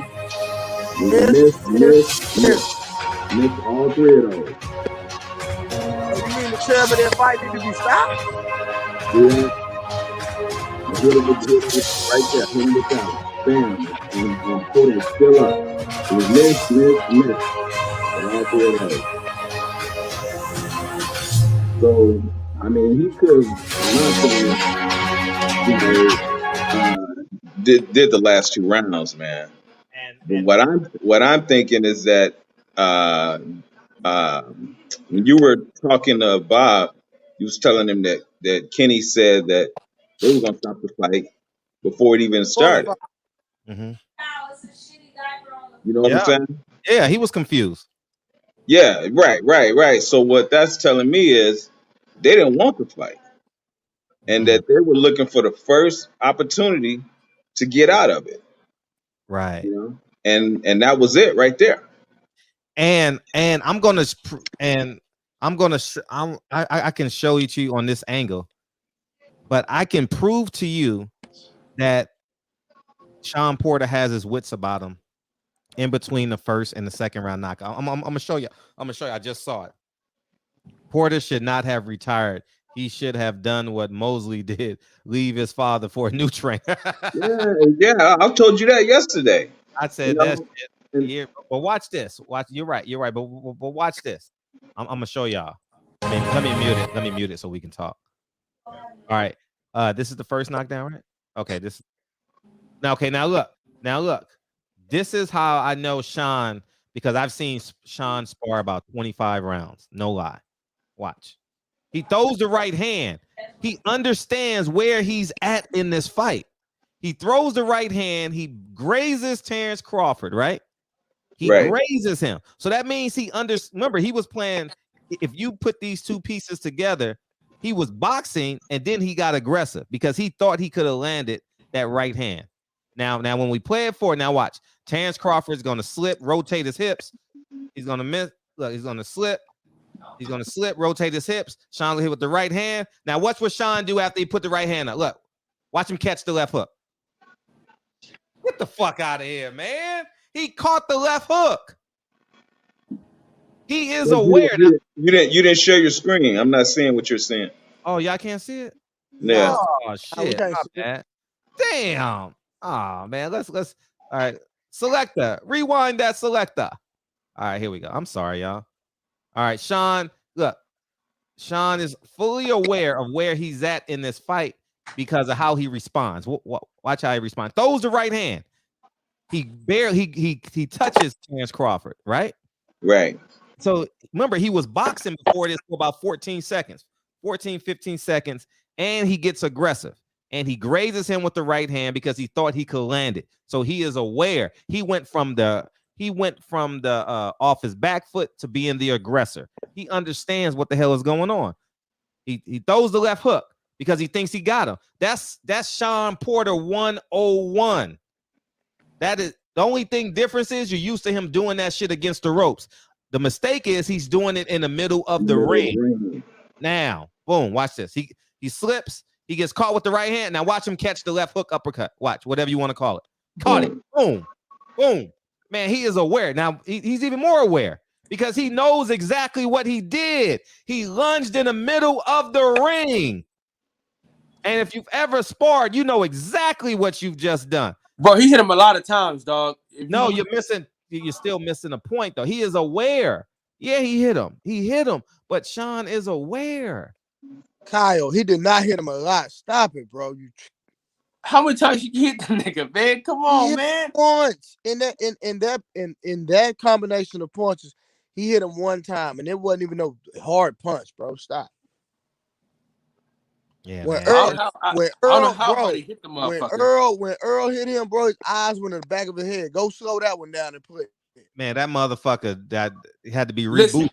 Listen, hey, Champion Hard to tell you, I argue with these motherfuckers on my channel for hours about that shit. About how I said that motherfucker was hurt. They were like, oh, he wasn't hurt. He was. I said, man, that motherfucker stumbled in every goddamn thing. And everybody was, oh no, I'm telling you, that motherfucker Sean Porter, if he didn't touch that, if his hand didn't touch that fucking canvas, he would have been done. Over with, man. I'm telling you. You talking about against Earl? Yes, man. That motherfucker, he felt that shit, man. That motherfucker said, and then he touched the can, and then his hand touched, boy. See, the reason why I'm saying that, you know, I mean, the reason why I'm saying that Kenny took this opportunity, you know, to stop it because they didn't want to fight, and he was looking for an opportunity out. He knew once Crawford turned it up, you know what I'm saying, that the fight was getting ready to turn, and he was gonna start getting hit with a lot more shots. But Champion, Fred replayed that whole round, bro. Crawford missed, I don't know how many punches. Go back and watch it. He was missing almost every punch. Yeah, on that knockdown, he missed him with the last three punches of that combination. Go watch the whole round, though. I'm telling you, he was missing. He was missing punches, bro. Yeah, once Porter started getting tired, Crawford started connecting with more punches. Man, I didn't see that, Champion Hard. I didn't see that. Maybe I'm blind or something. I don't know. Hey, Blue. Now, listen. See, you gotta upgrade your DVD system. See, you still got DVDs and shit, man. All right.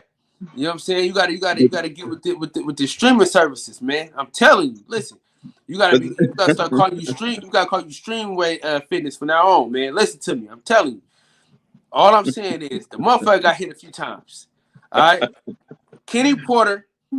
Listen, I agree with now that I see this shit. I think Kenny Porter he had some shit going because he had, man. Listen, dog. He had some shit going. But Sean Porter was going to sleep, whether Kenny Porter threw the towel in or not. Sean Porter was going to go to bed. You know what I'm saying? He was going to go to sleep either way. You know what I'm saying? I told everybody on the channel he was going to sleep. But Kenny Porter on some bullshit though. He looked like he was on some bullshit when he got on that when he got on the ring, he looked like he was on some bullshit. You know what? I agree with you because when Sean, if you listen to Porter, to Bud's Corner, you know, he was asking, you know, what's the up? And Bomac was telling him, we got to go. So this is when he made adjustments, you know, and he was started putting the heat on Porter. So I think he would have made it those last two rounds. I don't know if he would have went to sleep or not, but Porter was definitely was made adjustments and was putting it on Porter toward the end of the fight because I had it 5-4 Porter before it turned around. Hey, can we talk about the elephant in the room? What's that? Coach Larry Wade, man. Larry Wade. Oh yeah. It's the second time his fighter was on the big platform to perform the biggest fight of their life, and they come up fucking tired. They both get knocked out, ain't got no fucking legs to figure no shit out. Like, okay, be it as it may, right? He might have not hit him hard, right? Blue, right? Okay. But that nigga legs look like his legs look like they was done though. He didn't look like he was trying to come forward. Like when he got hit by Earl, I don't know how the fuck he got that extra energy, but he came like running forward. When he got back up, that nigga wasn't really coming forward like that, man. On that first knockdown, he started boxing and shit. What is Larry Wade's specialty? I don't know. I don't fucking know. See, and I was having this debate, and this is what I was saying. You know, cats like Blu-ray, you know, that specialize in strength and conditioning. Those kind of cats are very important. You know, a lot of cats think that boxing is conditioning and that fighters can get by just on their boxing skills. That's not true. You know what I'm saying? You need a strength and conditioning coach. That's important because your skills, and we see this with Porter, your boxing skills will only take you so far. Porter can't get through those championship rounds. You know what I'm saying? That's where a good strength and conditioning coach is needed. I give you a perfect example. Remember when Holyfield was getting drove by who was that? Bruce Sheldon? Was it Bruce Sheldon? Man, he was almost out of there, but his conditioning it saved him, and he was able to come back and win that fight. I don't see it. I don't necessarily see it in this fight. I thought he was fine, man. Like I know he's tired. It's the 10th round. Right. I'm not. Yeah, he was definitely tired. I don't see anything alarming out of Sean Porter. Right. I agree. Exhausted, like as though he's exhausted. But I can understand that. I can understand that now we must pay attention to this. I'm completely with you on it as it pertains to Larry Wade's athletes, but you also got to keep in mind too, Larry Wade. I'm not defending him. I'm only telling the truth. Now you always defending that nigga, man. You defend that nigga all the time. You defended that nigga wearing sunglasses in the building, Fred. I don't give a fuck about a nigga wearing sunglasses. What I say about you can't trust a nigga with sunglasses in the building. Hey, Blu-ray. I don't wear shades, so I don't know. Hey, Blu-ray. Yeah. Can you trust a nigga that wears sunglasses in the building? I wear sunglasses. Huh? I do it. See, now I got to worry about you. Now I got to worry about your assessment of this Sean Porter shit. No. What I was going to say is that he's been the underdog. He's been big underdogs in both fights. Hey, let me tell you something else about Larry Wade. He got a beard and no mustache, too. What's that? Man, this shit get personal now. I'm just telling you it though, but I'm not mad at it. I'm just telling you.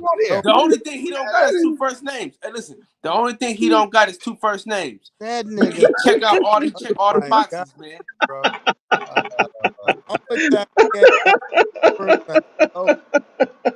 You can't trust the man with a beard and a mustache. You can't trust the man with sunglasses in the building. You can't trust the man with 2 first names, man. They can't be trusted. I'm telling you. Man, but we're gonna pay attention to it. I don't know who he got up next, but I would say Sean was physically fine so far. He was, because when the ref asked him, "Can you continue?" he was like, "Yeah," you know what I'm saying. So he was definitely coherent. You know, I just think that Kenny used this as a way out. You know, that was his because he looked, in my opinion, he looked worse when Spence caught him. You know what I'm saying? How come he didn't step in and stop that? Man, that payday. We want payday. and then peep game. I'm glad you said that. Peep game. And before that, let me get Rich Barley. Appreciate you, Rich. Okay. Hey, yo, Blue. Does Earl now understand the importance of your strength and conditioning moving forward? Well, I'm gonna say this. He came on Fred Barbershop's conversation, and he addressed that himself. So, Fred, what did he say? He said, "Yeah, it's important, very much so." Listen, we got to be honest, Fred. We got to be honest about this. Wait.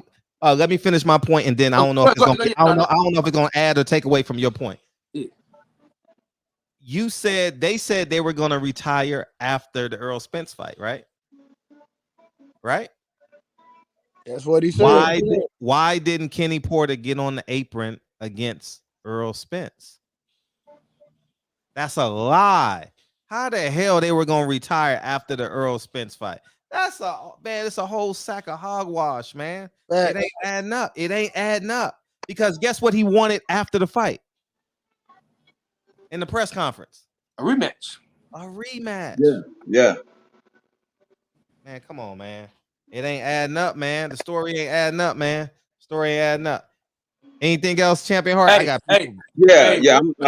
I'm out, man. I just wanted to come in, man. Salute to you, brothers. Man, it's all love, man. All right, real now. quick. Look at JB boxing fanatic. Pull that up, Fred. Send me the link. No, it's on here, nigga. He in the chat. What did he say? He said Kenny said when Wilder lost the first time he wouldn't have stopped the fight. What the F is up with that? Well, send that clip. Send the clip, JB, if you got it. That way everything will be solid. We got 817, then we got Keon, and we got Soji coming in. All right, let's go. What's up? Appreciate you, DJ. Hey, man, say, man. What you got? What it do, What's Blue going Ray? on, What it do, Kyle? What's going on, man? What's good?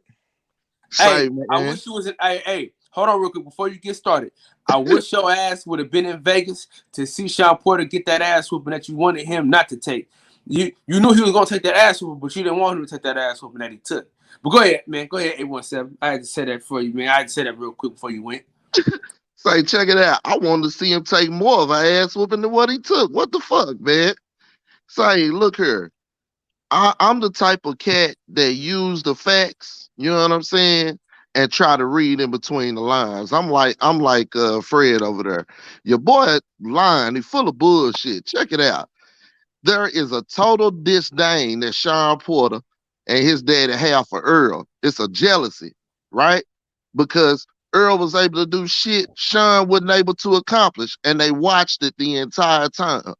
And we all know Sean the type of cat, when you encounter the motherfucker like Bud, you figure out what side to be on. You feel what I'm saying? Because Bud, if you see anybody around them, they all Bud. They can't acknowledge nobody else. Because if they do, they got to fight it. Oh, bully ass. Look, man, the truth of the matter is Sean said flat out he was more hurt when he got hit by Earl than he was at any time with Bud. We saw it. Earl was never down with Bud. I mean, it was never down with Sean. Never. At any point in that fight. Bud had to come back. Bud did what he was supposed to do. But Kenny robbed everybody of what we were supposed to see. You saying, hey, look here. Hey, look here. You can't walk in with no Marvin Hagler ass shit on and then be standing up on the apron like 817. That's why he took the jacket off, nigga. He said, well, we ain't about no war shit. Let me get this up off my back and shit. Say, man, Kenny soft in the motherfucker. Look, I tell you, man, it's a mentality thing. You know what I'm saying? Kenny told that story from eye-to-eye perspective when he talked about Bud balling up his fist at 17 years old. He ain't tell it from a grown man's perspective, giving him a pass. It's a mentality thing, man. That boy stay across the street from his daddy. He got emasculated Saturday, and everybody talking about he can come back without his daddy. I seen somebody put that in the chat. Get the fuck out of here. That boy don't move without his daddy. He ain't doing shit without his daddy. His daddy embarrassed him, and he shut it down. And ain't no way he can come back from that. 817. 817. He got to walk across you to take a shit. Okay. Like I said, he gonna sit at the kiddie table for Thanksgiving. He had sex with his wife and shit. He like, hey, Daddy, can I lay down with my baby? Man, Kenny's still trying to be fly, man. But look here. I'm gonna say this. My boy Blue Ray, look here, man. We already understand what it is, bruh. For sure. We already understand what it is, family. Okay? And these boys, all this one-eyed Earl and he this and he that, say, man, they don't want to see it. They don't want to see it. The same shit that Earl did is the same shit that Bud came down here and did when he seen Earl whoop Danny Garcia ass. But like I said, Showtime found a way to put a microphone in Bud's face during the event. They put his feet to the fire. We did not see Top Rank find Earl with a microphone. I ain't talking about bring him in the ring. I ain't talking about bring him up on the panel and all that old bullshit. We didn't see that. Them Top Rank events is shit. Showtime events, pay-per-views, they allow some grown folks shit. The card might not be right all the time, but you ain't gonna get no soft ass shit like that. But we know what it is, man. Bud gonna get washed, bruh. He gonna get washed, bruh. Earl gonna wash him. Earl Sr. don't never talk, never say nothing. But he ain't have no problem with telling Fanon, my son gonna watch him. He said he was more worried about him fighting Sean than he was Bud. Just quite simply because he knew he was gonna try to fight Sean at his game, and Sean is dirty with the bows and the headbutts. Y'all gonna see, man. He had but the shit out of Terrence Crawford too. And The dragged him by shit the out neck. of him. He did it. Facts. But Bud sloppy ass headbutted him too. So again, bro, Blu-ray gonna have that man looking like a machine when he come in there. He already know what time it is. You feel what I'm saying? When it come to Bud Crawford at this point in his career, you gonna see something epic if they do sign and make the fight. He gonna make a statement. I'm looking forward to seeing that shit though. And that's real. But hey, let me tell you this, 817. Sean Porter can't buy a suit without his daddy. He can't do shit without his dad. I'm telling you, Sean and Keith gonna be sitting right next to each other. They're gonna be color commentary next. I'm telling you. Let me say something about Keith Thurman. He had a chance to get some money this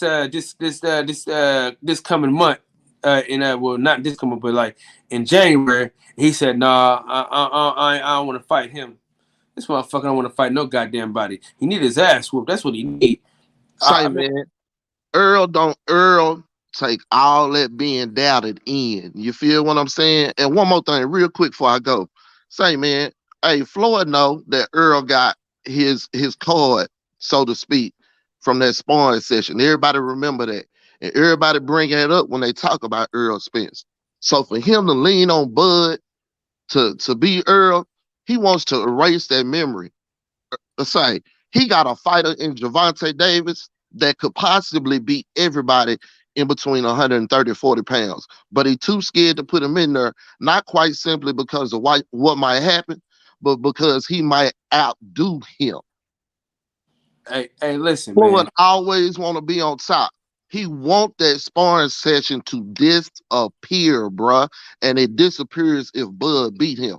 So Floyd, y'all believe in Floyd when he say certain shit, but when he wearing Gucci and shit, he ain't got no sense. Listen, Floyd, Floyd. Fred done already exposed him. You feel what I'm saying? I'm just keeping shit a buck. Listen, Floyd Mayweather full of shit, dog. He always got to interject. Can't nobody ever just have the weekend to themselves, bruh. Can't nobody just have a weekend to themselves, bruh. Can't nobody just go to their girl house. Like, listen, me and Fred know this because we got kids, bruh. You know what I'm saying? You know, you lay down with your wife. It's always one kid that got to just wake the fuck up and get in the bed. Like, God damn, man, take your ass to sleep. You know, my youngest daughter, every time me and my wife finna do something strange, here she come waking up. You know what I'm saying? Moving in her little crib. It's like, damn. You know what I'm saying? I agree. That's Floyd Mayweather, bro. Every time somebody finna get some sex, here he come. You know what I'm saying? Fucking up the mood. Every time. Can't nobody just have a nice weekend to themselves. Name it. Name a weekend where somebody was able to win the fight and just sit back and chill. He definitely the HNIC in the room. He be the type of motherfucker in the room that feel like he got the right to touch every booty in the room. You feel what I'm saying? That's just what it is. But I'm going to get out the way, Fred. Salute to you. Blu-ray, let's go to work, man. Let's go to work, fam. We already know what it is. Let's go to work. 2 Hour Earl is back. What y'all going to do? Appreciate you, man. Keon, let's rock. Blu-ray, you awake, man? You want to give your closing remark? Because Blu-rays usually come with going a million miles an hour. Blu-ray. That motherfucker tired. Let me. Blu-ray, can you hear me? Yeah, that nigga sleep. What's up, Keon? He done tapped out for the night. Yeah, man. What's happening with y'all? What's good with him, man? What's going on, man? Man, yeah. Hang on, What's nigga, up? on in. So go ahead. It's all yours, man. It's all yours, man. We got Hey, over 400 people in here, man. before you start, Keon, I haven't spent that $50 in my Cash App because I want my money in 50-cent pieces. You know what I'm saying? We talking about this, man. So I'm gonna save that. I'm gonna save that 50. I'm gonna give it back to you when you have my 50-cent pieces. I'm gonna hold that 50 in escrow. Man, going to work that shit. Hey, so I got a few things, man. I got a few things. Bud Crawford showed me a lot of things. You know what I'm saying? I pretty much saw everything that I needed to see out of Bud because my whole thing is, we was going off to the eye test with Bud. Like, yeah, but he still hadn't been in the ring with that top level competition. To me, I did have Sean Porter up. I had Sean Porter up in the fight. You know what I'm saying? 6-3. I had him up. But I was seeing what was taking place also, though. You know what I'm saying? Even though Sean Porter was up, it was like I was feeling that Terrence Crawford was in control. Like, you know what I'm saying? Like, I just feel that Terrence Crawford was just inching closer and closer to, you know what I'm saying, to getting him and taking the fight over. So, but, I heard y'all talking about the stoppage with Kenny Porter. I haven't been that mad in a long, long time. You know what I'm saying? Deontay Wilder, my favorite fighter. I wasn't even as mad when Wilder lost the second and the third fight that I was when I seen Kenny Porter jump his ass up on the ring and throw in that towel. I was pissed, and I was pissed the next morning. I woke up, and it wasn't because Sean Porter lost, because I knew he was gonna lose, and it wasn't because it was a stoppage or none of that. It was because I felt like Kenny Porter robbed us. You know what I'm saying? Like, I felt like that he robbed us. You don't work your whole career to get to that level. That man worked his whole career to get to that level. And you jump your stupid looking ass up on the ring and stop it.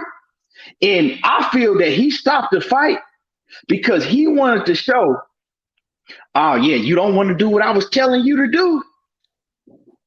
You don't want to do what I was telling you to do? Well, I'm gonna show your hard-headed ass. Like when you go, like when you a kid and your pops tell you to do something, you do. You know what I'm saying? You don't do what he telling you to do, or you do the exact opposite. Then you make an example. I told you I was gonna show your hard-headed ass. That's what that shit was about. You know what I'm saying? Because we've seen Sean Porter in situations. We go back to the Kell Brook fight. To me, Sean Porter was losing that fight clearly. We saw, you know what I'm saying, and he was getting hit with a lot of shots by Kell Brook. If you go back to the fight with Keith Thurman rocked that nigga helmet multiple times in that fight. Kenny Porter never had any even thought of stopping the fight. You go to if you go to the Danny Garcia fight, a lot of people don't talk about this. Danny Garcia, and I actually bet a lot of money on that fight in Vegas on Sean Porter. Danny Garcia had me scared in that fight because Danny Garcia was hitting Sean Porter with some hard ass hooks. And, shit, up until that point, I think that Danny Garcia was probably hitting Sean Porter more clean and more hard than I had ever seen anybody hit Sean Porter. I'm talking about he was hitting him clean and hard. And Sean Porter was just, he was taking that shit. Now, Kenny Porter said something when he did an interview backstage. Kenny Porter said, look, I knew, like when I'm telling y'all, I knew that I was going to throw in the towel already. And he explained what he meant by that. He said, when my son fought Errol Spence, he said he got up for Errol Spence. He said he did everything I needed him to do and more. He got up for that fight. He says, for some reason, He didn't for this Terrence Crawford fight. He says he was basically he was telling you. He said he wouldn't do what he was telling him to do. He was trying to cut corners. He said they'd be in the gym. Sean Porter would be daydreaming. Then he'll look up at the clock and try to, you know what I'm saying, see how much longer they had left to train. He said he knew his son wasn't in it, right? And then he also said, I already knew my son was going to retire. I could see it in him because he wouldn't do the things that he was doing before in training. Now, one key thing is he said, and I don't want to take nothing away from Terrence Crawford because Terrence Crawford showed that he is everything that people say he is, right? I don't want to hear nobody saying that he ain't fought nobody or none of that shit no more because I was one of the ones saying it, right? And I stood on that. But now I'm not going to say that no more, right? Because he has fought somebody. I saw flaws in Terrence Crawford, but everybody got flaws, so we're going to give him his full credit. But in what Kenny Porter was saying, you know, it could be true. I do believe some of that to be true, that Sean Porter was just, you know, had one foot out the door and was ready to, you know what I'm saying, pack it up. And he just couldn't train and do the things that he could before, right? But shit, that ain't on Terrence Crawford. Terrence Crawford still went out there and he did what he had to do, right? He made adjustments when Terrence Crawford saw that he was missing up top. You know what I'm saying? That Sean Porter, because there's times when Sean Porter was doing that herky-jerky, you know what I'm saying, football movement and giving Terrence Crawford angles, that's when he was confusing Terrence Crawford, and he was able to get inside pretty easy. But what I saw is I saw Terrence Crawford make an adjustment to that. Terrence Crawford saw that he realized, okay, man, I keep missing when he does this, when I'm trying to time him and I'm trying to catch him, I keep missing him.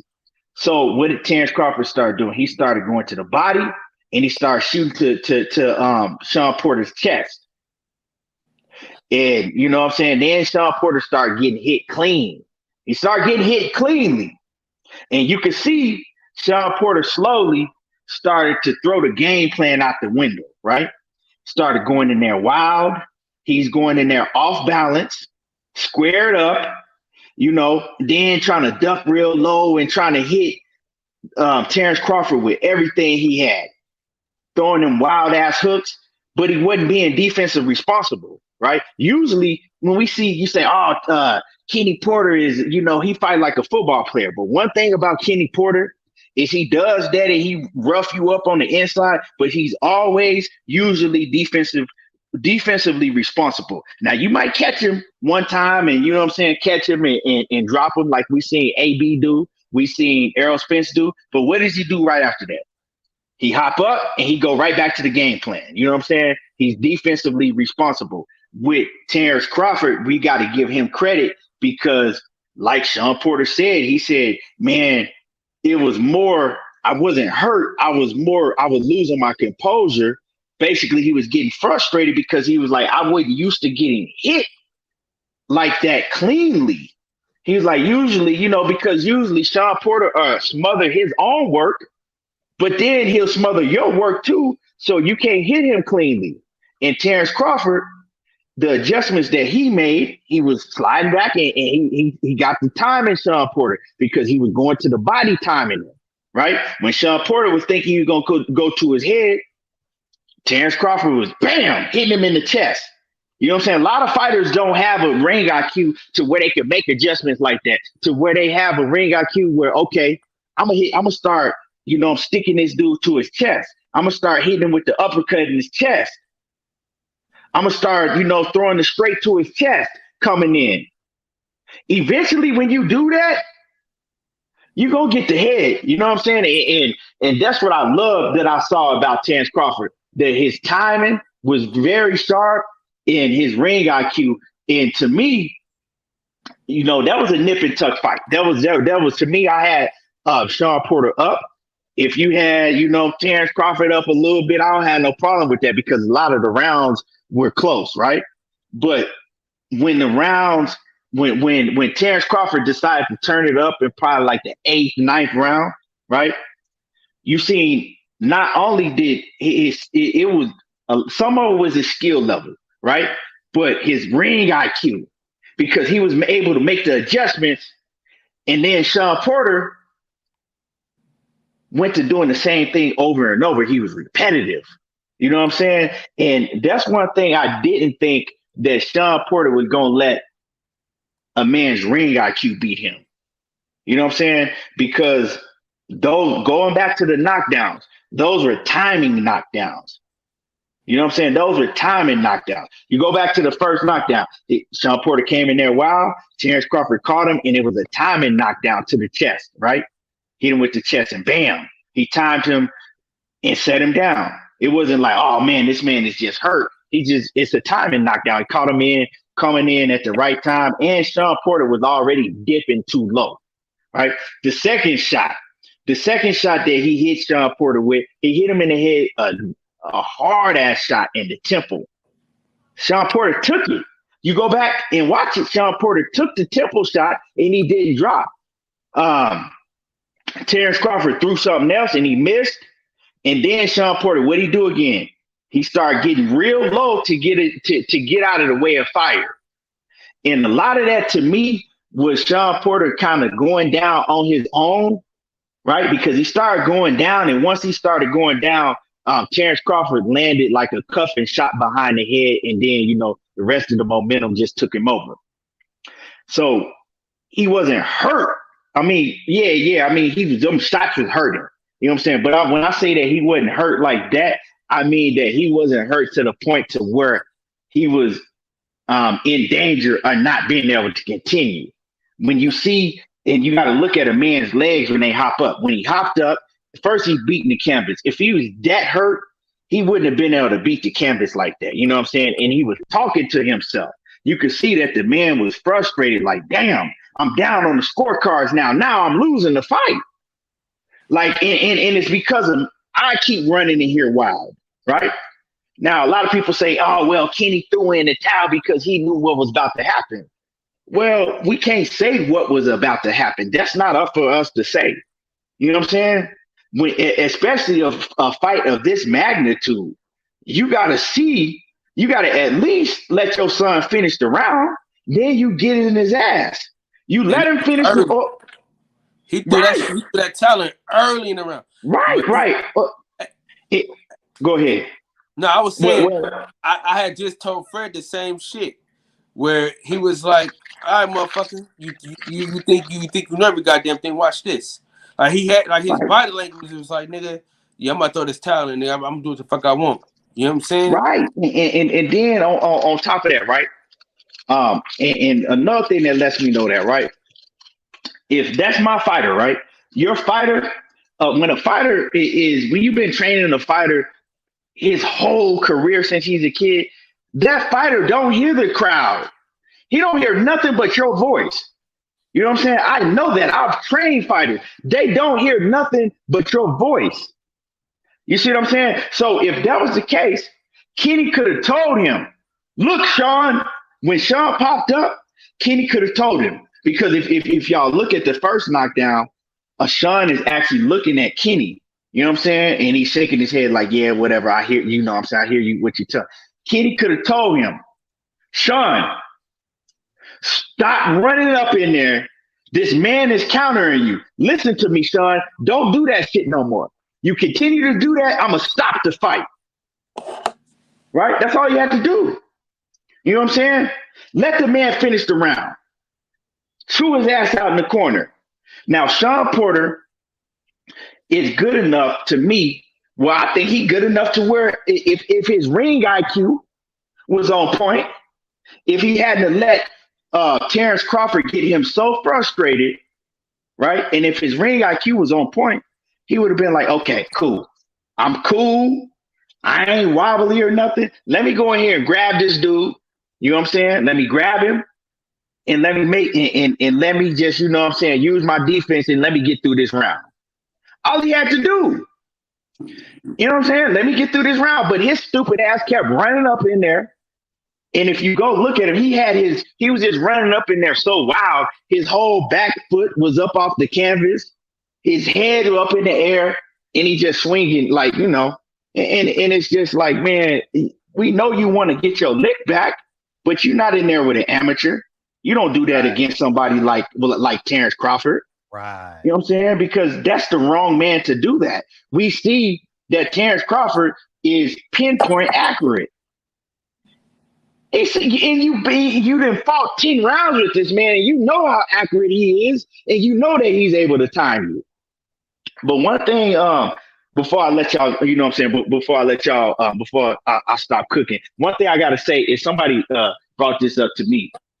I think it was Drink More Water. Drink More Water said, he said, man, I was surprised to see Sean Porter start to fade. Like, you know what I'm saying? Like we never see Sean Porter fading. We usually see Sean Porter, like his gas tank don't, you know what I'm saying? He don't get tired. He from round 1 to round 12, he on go mode, right? And we actually, and Sean Porter attested to this too. He said it was just like times I should have went and I should have, like, you know what I'm saying, went and I just didn't. I couldn't. I just didn't. Right. So he didn't even fight as hard as we usually see him fight. We usually see him come out like a rabid pit bull and he on you from, you know what I'm saying, round 1 to 12. Right. But we seen him, he wasn't even fighting at that rapid pace like that. But we seen him starting to fade. Right. And then it makes you think, was what Kenny Porter was saying, was it true? Was he, like, you know what I'm saying, trying to cut some corners in training? Was he not training like that? But see, I don't like to bring that up because then when you bring it up, it seems like that you take it away from what Terrence Crawford did. And I don't want to do that because, like I said, I got the utmost respect for Terrence Crawford's ability and what he showed in the ring and his adjustments. But, you know, I don't know. It's just, you know, and Kenny Porter, I'm going to tell Kenny Porter, my last thing is Kenny Porter is a fucking control freak. You feel me? He's a control freak. It's like, and I'm gonna use this example. You ever been to somebody's house and they got a fucking dog, like a pit bull or a Rottweiler that's just out of control?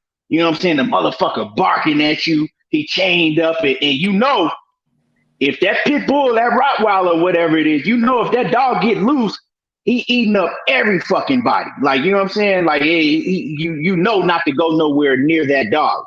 And you look at the owner and you like, man, like this dog ain't never like bit you. This dog ain't never jumped at you, or like, man, I'll be scared as hell. Like, how you trust this dog? But you don't know how, but somehow the owner tell you like, nah, he don't fuck with me. He know better. And that owner has control, utmost control over that dog. Right. And you know that, damn, if that dog turned on that owner, it'd be fucking ugly. But for some reason, that dog is afraid of the owner. And you know what the dog can do to the owner. You know what I'm saying? But he don't know. And that dog is afraid of that owner, and he has the utmost control over that dog. That's Sean Porter and Kenny Porter. You know what I'm saying? He has the utmost control over Sean Porter. No disrespect, but that's what it is. He has control over Sean Porter. You even seen Sean Porter still protecting Kenny Porter after he was disrespected. Now, that's between them. I'm not going to get into that because that's that man's son. But we see what it is. Hey, Keon, he got mind control over Debo. Yeah, right. That's what it is, you know. Tell him be quiet. I'm quiet. Will you leave? I'm talking. Right. And we see what it is, and you know, it is what it is. But you know, I think that could have affected Sean Porter's career.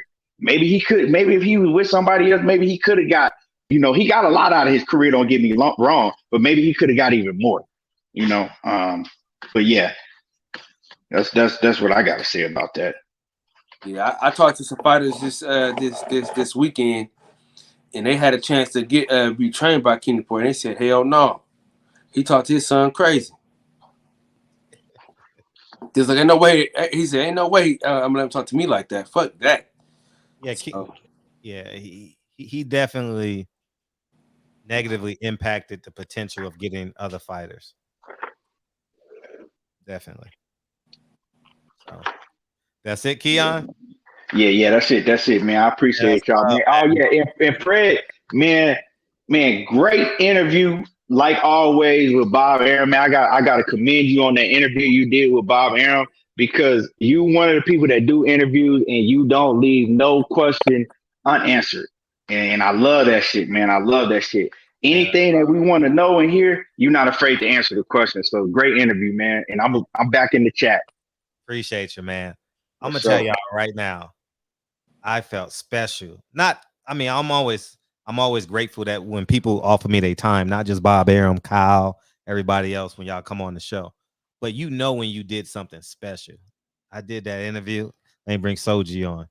I did that interview, Kyle, and I was like, I Hey, nailed what's it. up, Motherfucker Fred? was good, bro. Huh?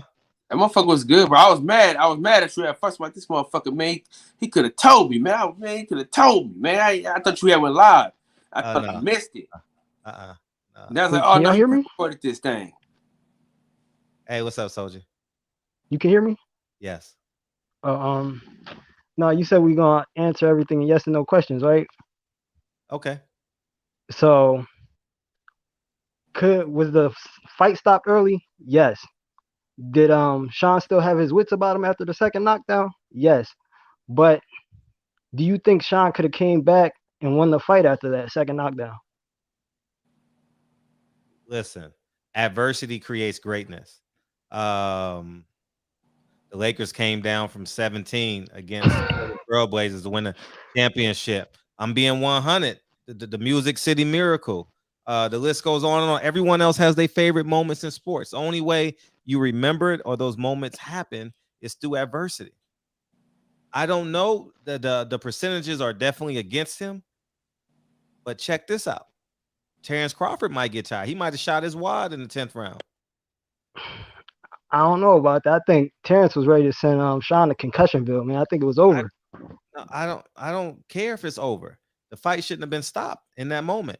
I would have Terrence Crawford stopping him in the 80 percentile. Mm-hmm. Probably in the 80 percentile. I still gotta see it though. You can't you can't deprive people of the natural of everything, of the experience, of what we pay for. We paid for that. I don't know. I mean, that's still his son at the end of the day. Yeah, the stoppage was early, but we all know what was about to happen. He was about to. All right, so everybody with a son can say, "Oh well, you're winning the fight in the 10th round. We should just stop it. You're not hurt, but he's up 10 rounds to nothing." He wasn't even throwing this thing. He was about to get blasted, man. But that's all speculatory. You can't say he would have got blasted. You can assume that he. Yeah, I can assume. I can't say that absolutely, but I think the ref was about to stop it though. Exactly my point. We gotta let things happen. That's why. You just don't like Sean. You wanted to see him come out there. No, it's not. No, you just don't like Sean. No, I'm being 100 with you. Like I'm pragmatic. Like let it happen. 16. You know, I watched the 16 seed versus the 1 seed. You never know. And then what happened? 5 years ago, a number of 16 seed beats a 16 seed beats a 1 seed. Don't fuck up nature. Everybody want to fuck up nature. Fake trees and oh man, we ain't gonna get this done. No, let it happen. All right, that's where we're gonna have to agree to disagree. But the real problem I'm really seeing is with Kenny Porter, man. Just that relationship, it's a weird relationship. I mean, I don't care who you are. After a certain point, if somebody cross certain boundaries, I don't care that man is your father, brother, whoever. You don't let a man cross certain points, and Kenny is crossing a lot of points with his son. I mean, living right next to him, I don't know what how he pays his dad, but that don't seem too right. I mean, just the whole situation is weird.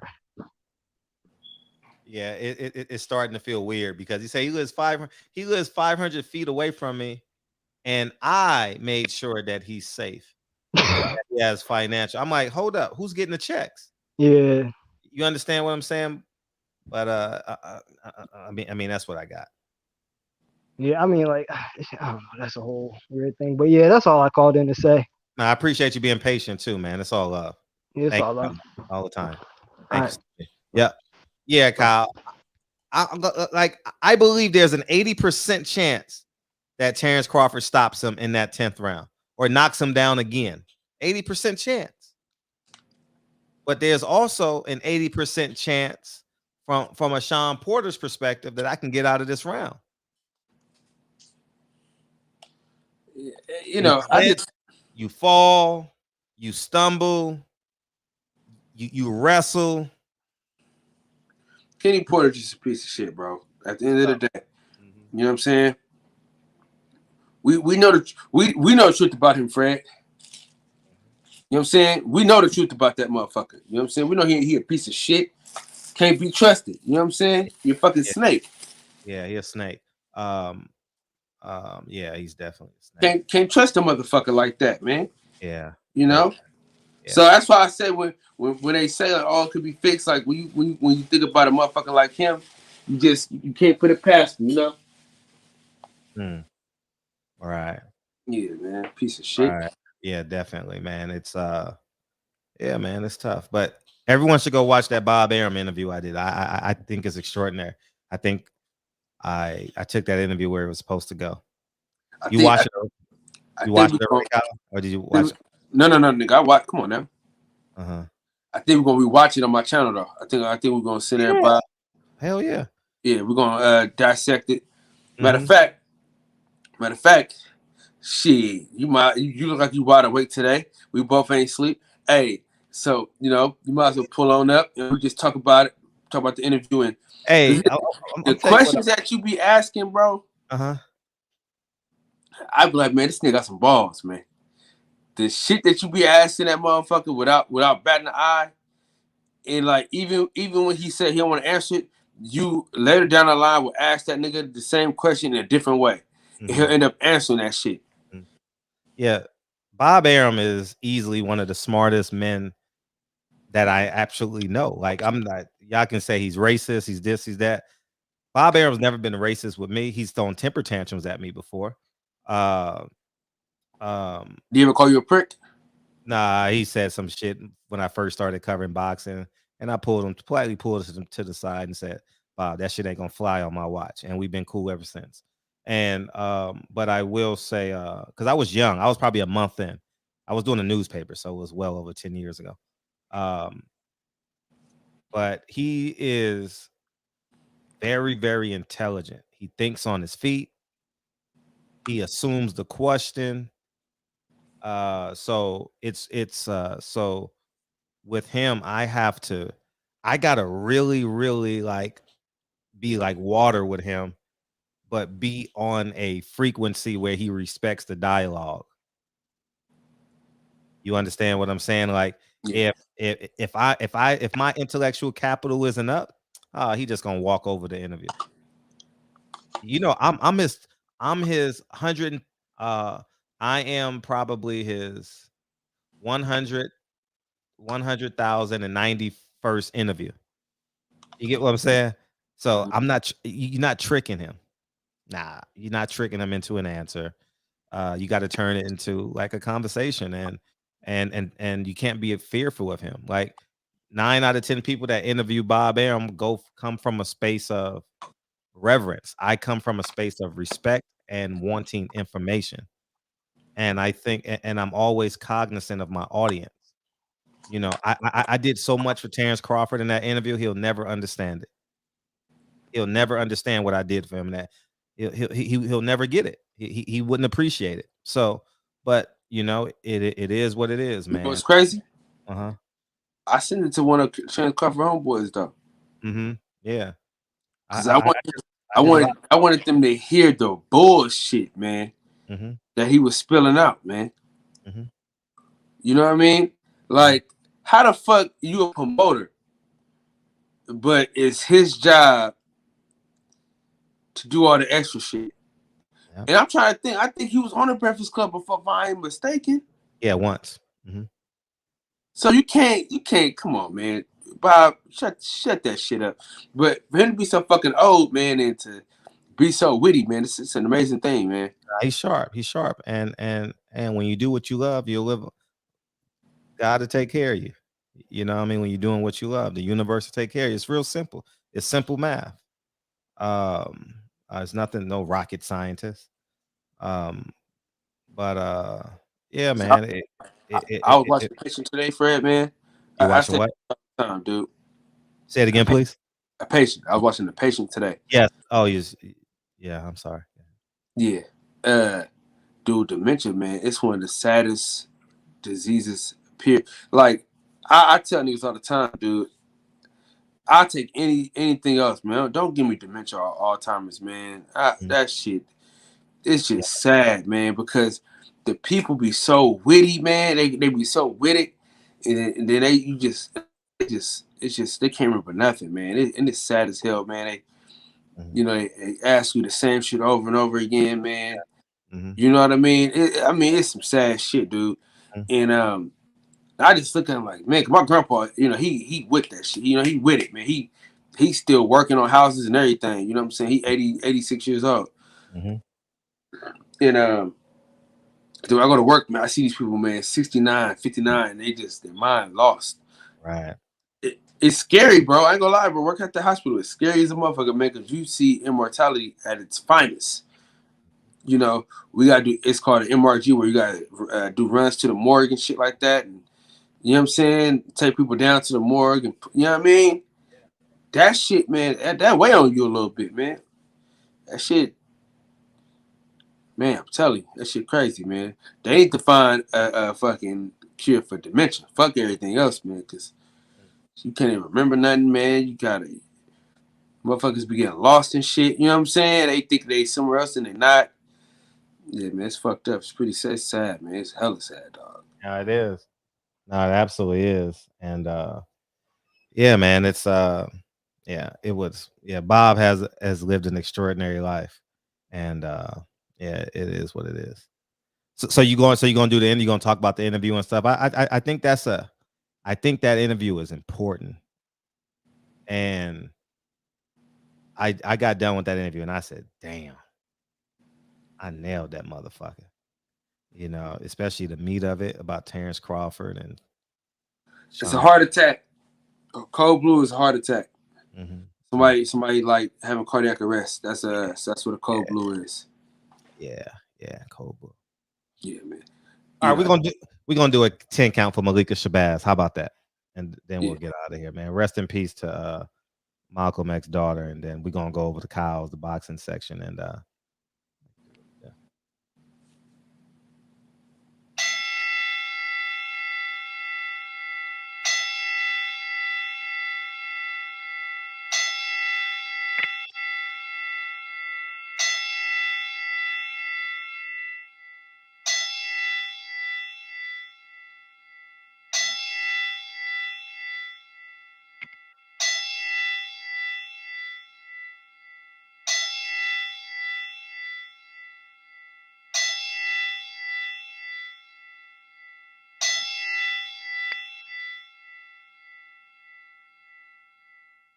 yeah, man. Rest in peace to Malika Shabazz. She was the youngest daughter of Malcolm X.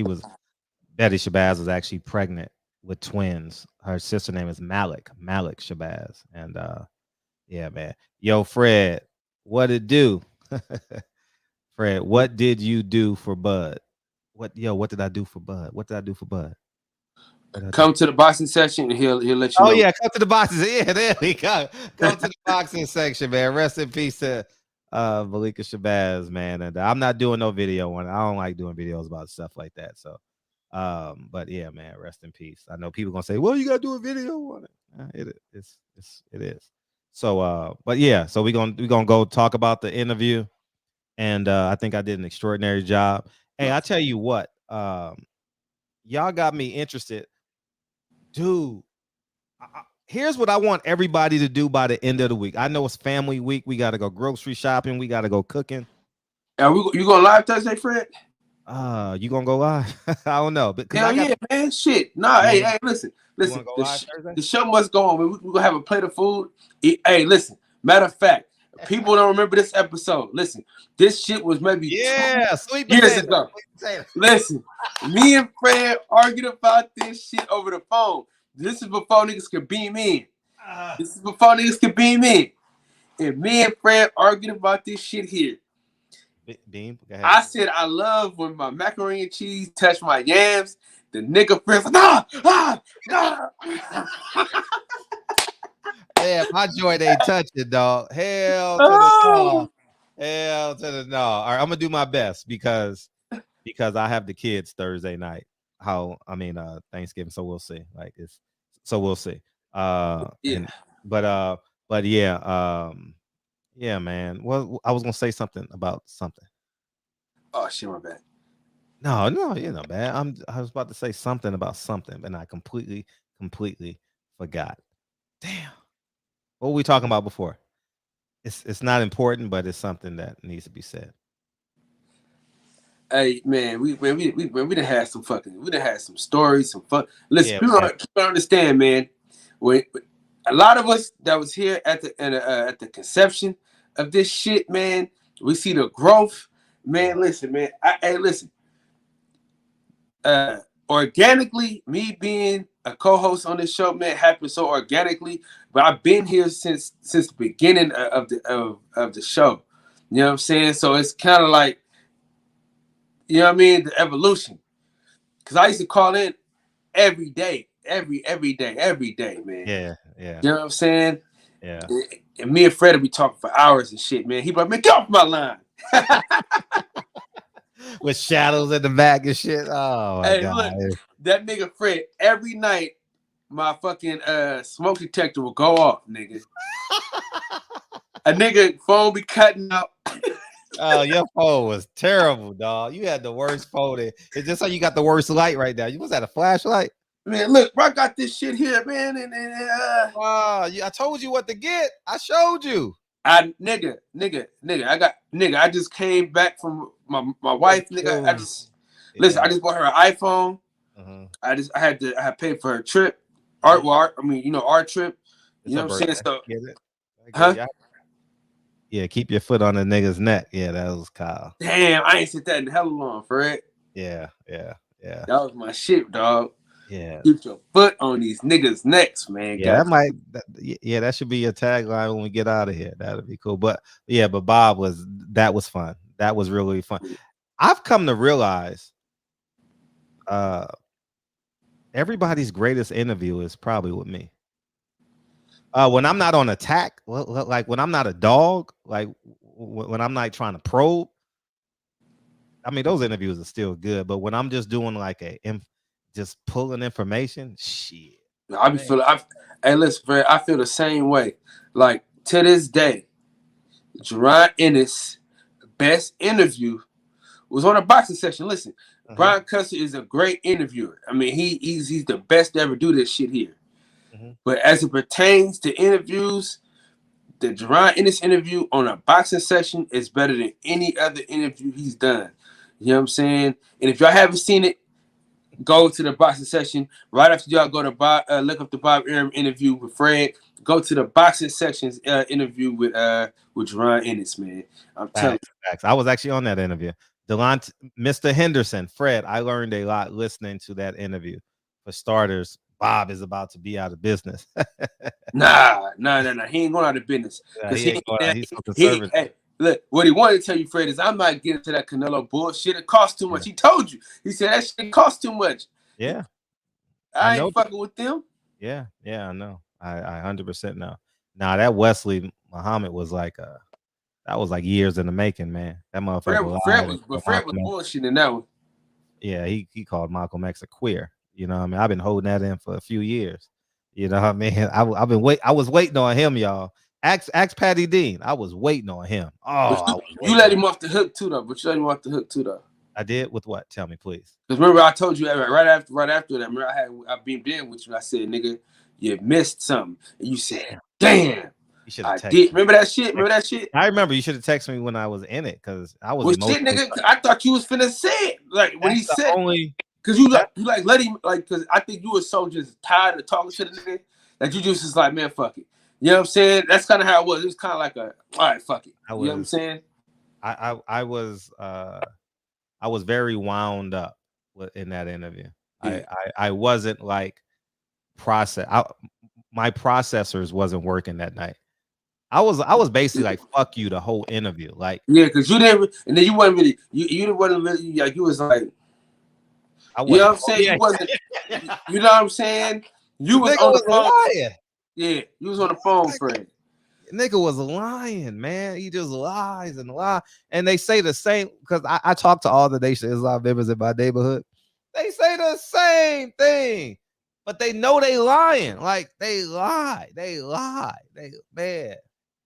I don't know how I just don't understand, man. I just don't understand how we just can't say the truth, you know? And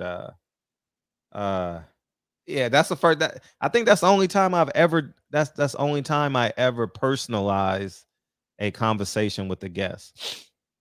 Is in that interview, and I'm first to admit it. I don't care if y'all say he won the interview. I don't give a fuck. I was just on the attack. I just was tired of that nigga, man. Yeah. That was probably the only interview we really didn't enjoy. You know what I'm saying? As it pertains to, you know what I'm saying? I really didn't enjoy. Like, most of your interviews I didn't really enjoy that motherfucker. I was like, I get it. I was like in and out of it and shit, and then when I was watching, I was like, you know what I mean? You know, yeah, you know. But in the words of the great philosopher, DB, man, play the song, Fred. You know what I'm saying? And continue to keep your foot on these niggas' necks, goddamn it. Yeah. Present y'all for S. Money in the ghetto. Yeah, I was waiting to the end to get him on. That motherfucker couldn't handle at the end. What up, D Will? S. Man. Brother Cole, man, I appreciate you, man. We had over 400 people in here tonight. Hey, the other page is starting to take all this stuff. Yeah. Mm-hmm. Oh, we had 1,900 too, by the way. Well, you about to hit 2,000 tomorrow. Listen, we've been getting 100 a week, man. You know what I'm saying? Shout out to you, man, and what you done for the platform, man. You deserve it. Yeah, S. I was on one that night, man. Yeah, that nigga bullshit. The most beautiful thing is I know it, and I can be honest, like, yeah, I wasn't, you know. But that Bob Aaron interview I did, Bob Aaron and I had a good time in that one. You know what I'm saying? Mr. Henderson, D. Will, S. Taiwan, Jason, Money in the Ghetto, Stephen Curry for 3, S. You can take it personal. I'm telling you the truth. Hey, appreciate you, man. Hey, the things you gotta do. Hey. Present y'all for. Appreciate you, man. Got a Bud fan in here. INO Boxing. Midwest Chris, what's up? Hey, you know, Press your force. He really the only true Bud Crawford fan that you got. He be arguing with everybody and shit. I tell niggas all the time. Now, you know what I'm happy about, Fred? There's no more Sean Porter fans, man. None of these fake Sean Porter fans. Thank God. Everybody can go back to the what it do? Hey, people go to the regular scheduled programming, man. Kyle, People Hernandez is back. Peoples Hernandez. What's up, big homie? Rob G Films, man. I talked over it a little bit, but it's coming right now, right? Right now? Oh, it's right now. This my personal statement. Run the game like I'm ASICs. Learn and develop patience, determined to be the greatest. Yeah, bobbing and weaving, they changing up like the seasons. Indigenous to the grind. So I do that's what I want to say. Jabbing the competition, back up against the ropes. You fighting for recognition. I'm fighting just to promote equality where we lacking. No cancer slowing our road. I'm confident we'll make it. We focus on common goals. Yeah, that's what I was gonna say, Kyle. Yeah, I was gonna say, dude, the media is amazing. I'm not asking you guys to pick a side whether Kyle Rittenhouse is right or wrong.